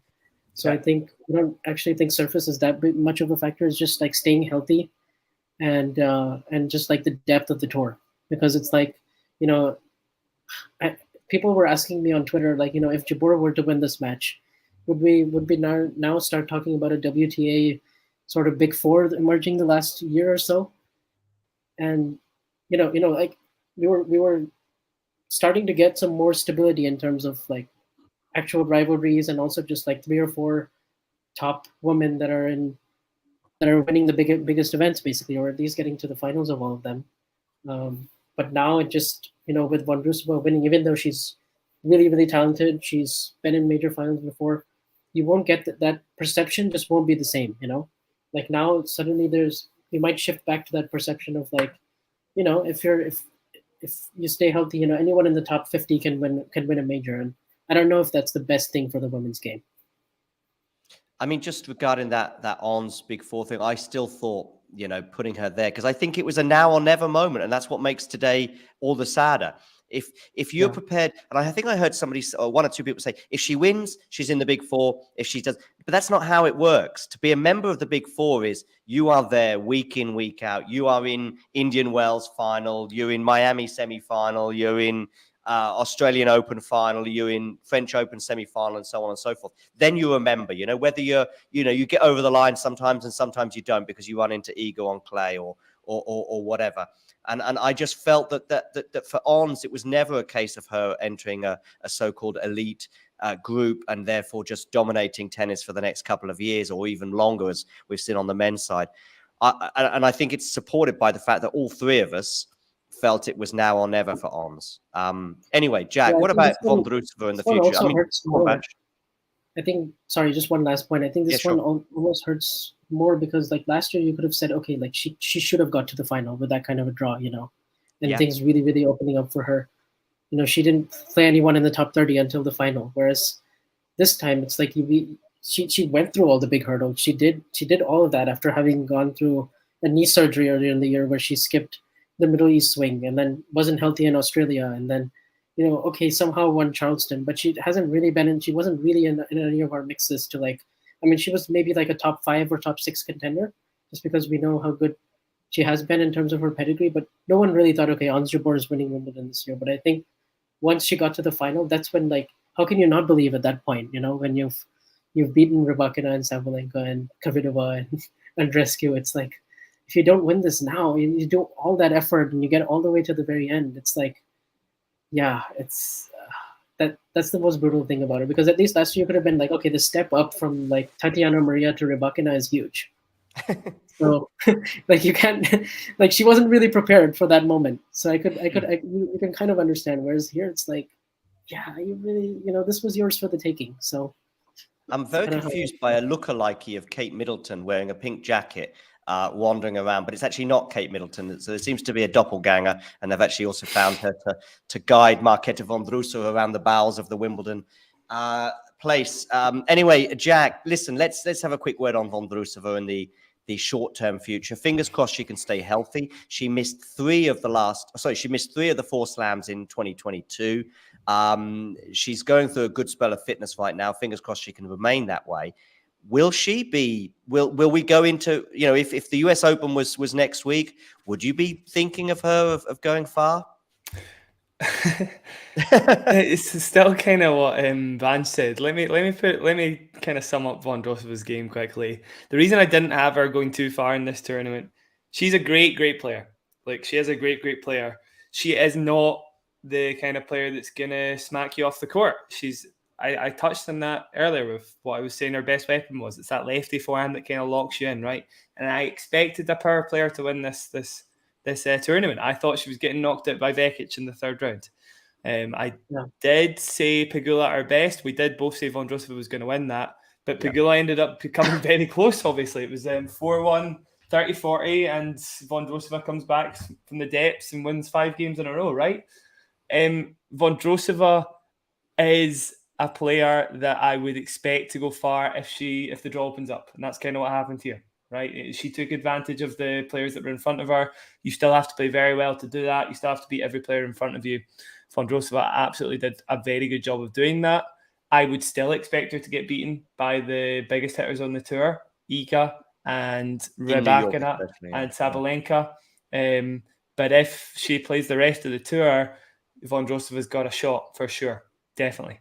I almost feel, I mean, she's a lot younger, but it was kind of her moment today and she took advantage of it. And I do think that little spell probably helped her a bit. I mean, it was also a difficult one in beating Kudermetova, who I had in my final, Vekic, who you had in your final. Coming through those two matches in straight sets, I thought, oh, okay, that's a really tricky second and third round. So once she gets to the fourth round, I'm now thinking she could make the final, because I wasn't convinced about Iga. And I thought she's just, and I'm not saying I predicted her to get to the final, and certainly didn't predict her to win it even at that stage, but she was in a group. I mean, anyone could have got to that final on their day, as we saw from some of the random results that materialized. I want to ask Vange something actually as well, in case he noticed this, because I don't know how true this is. This is just conjecture. It looks like the courts were playing quite slow this year. I don't know how true that is. I think what happens is that we watch those lead-up tournaments pre-Wimbledon, and and a lot of times we do make our predictions. A lot of that based on form, and all that is good, because like we don't have that much data. But I feel like they play a lot faster than Wimbledon does now. Yeah. Like especially like Stuttgart is so fast. Like the Netherlands, like pretty Berlin, like pretty much all these tournaments are so much faster than Wimbledon. Wimbledon is like maybe the slowest grass court tournament now. Yeah, which I mean is telling, right? And that would be advantage Vondrousova every time. If you can lock somebody into that kind of position where they feel like they've got sort of no escape, you're going to win the point kind of 7 times. But she deals with the low bounce very well as well. So if it's slow and low bouncing, it's perfect for it. It makes sense. Honestly, it makes no sense how Vondrousova only had 3 or 4 grass wins before this tournament started, because like her game should work on this surface, you would think.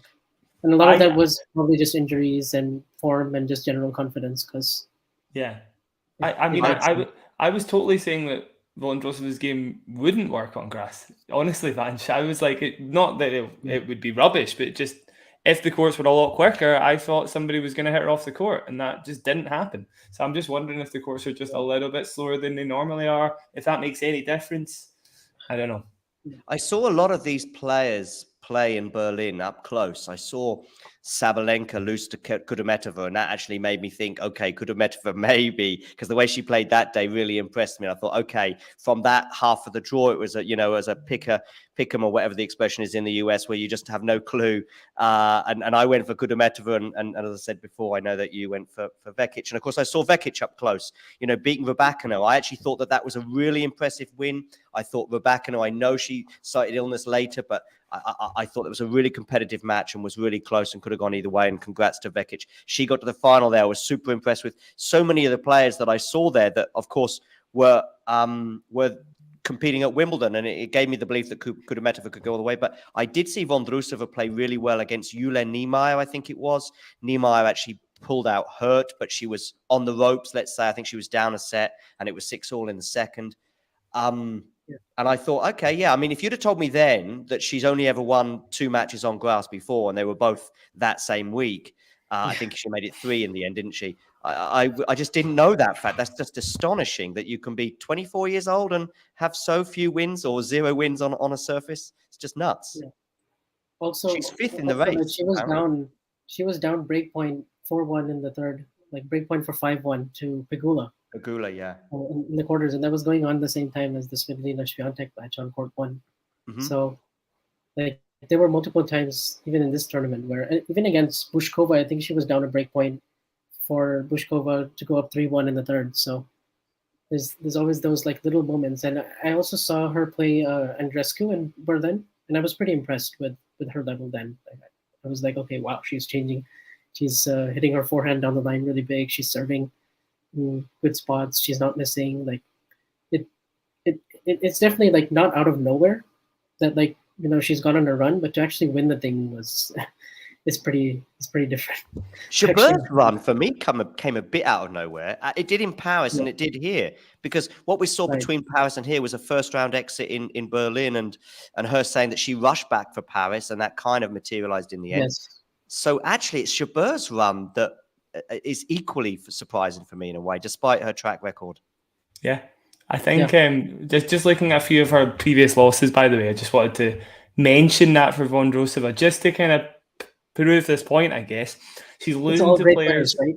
Yeah, exactly. You've got like Sabalenka, You've got Samsonova, Sakkari, Raducanu, all players that are going to hit the racket out of your hands. And and I mean, she did play Vekic, to be fair. She did play Kudermetova. These, ladies can hit the ball pretty big. But yeah, it's still one I'm going to take a while to process, I think, guys.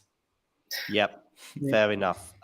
There's plenty of interesting things going on in the chat about loser speeches, but that's probably for another day. I certainly think I certainly wouldn't want to see losers. If you don't want to speak, that's fine. But in general, I've seen some really tough ones for Roger even, and I remember in Australia when he said, "This is tough for me" in 2009, when Rafa, of course, had to return the favour, if you like, in 2017, and also today, really tough for Ons to speak, but. I think Ons would probably have liked to speak to the audience, despite the anguish that she would have been suffering. And I certainly don't like the philosophy outside of the slams, which is if you lose, you don't do a press conference, pretty much. Which I don't know. I think I don't mind skipping a few press conferences if it's a really tough one or you're feeling sick or whatever. But generally, I'd rather the media get a chance to speak to the players, because if you're a fan, you love to hear from your player in success and in defeat. And that's my thoughts on it, but probably do that one for another day. Jack, it's a difficult one for Ons today. It's a great one for Kudermetova. Vanch, do you want to give it a go? But yeah. What did I say? Kudermetova. Oh dear, dear. It's a parallel universe. I've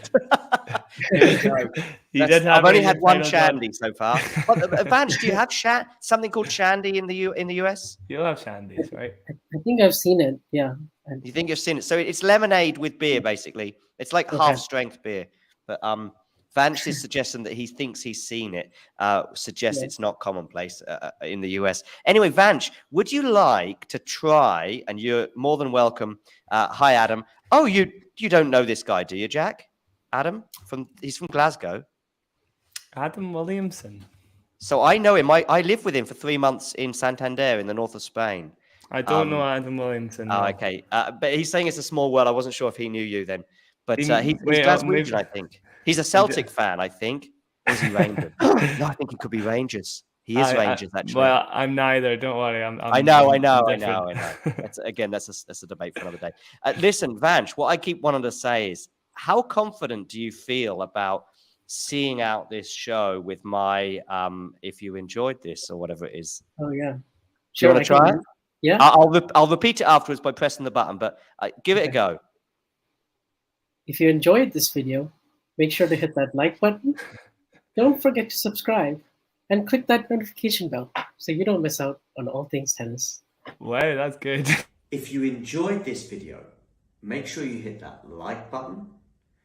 Don't forget to subscribe and click that notification bell so you don't miss out on all things tennis.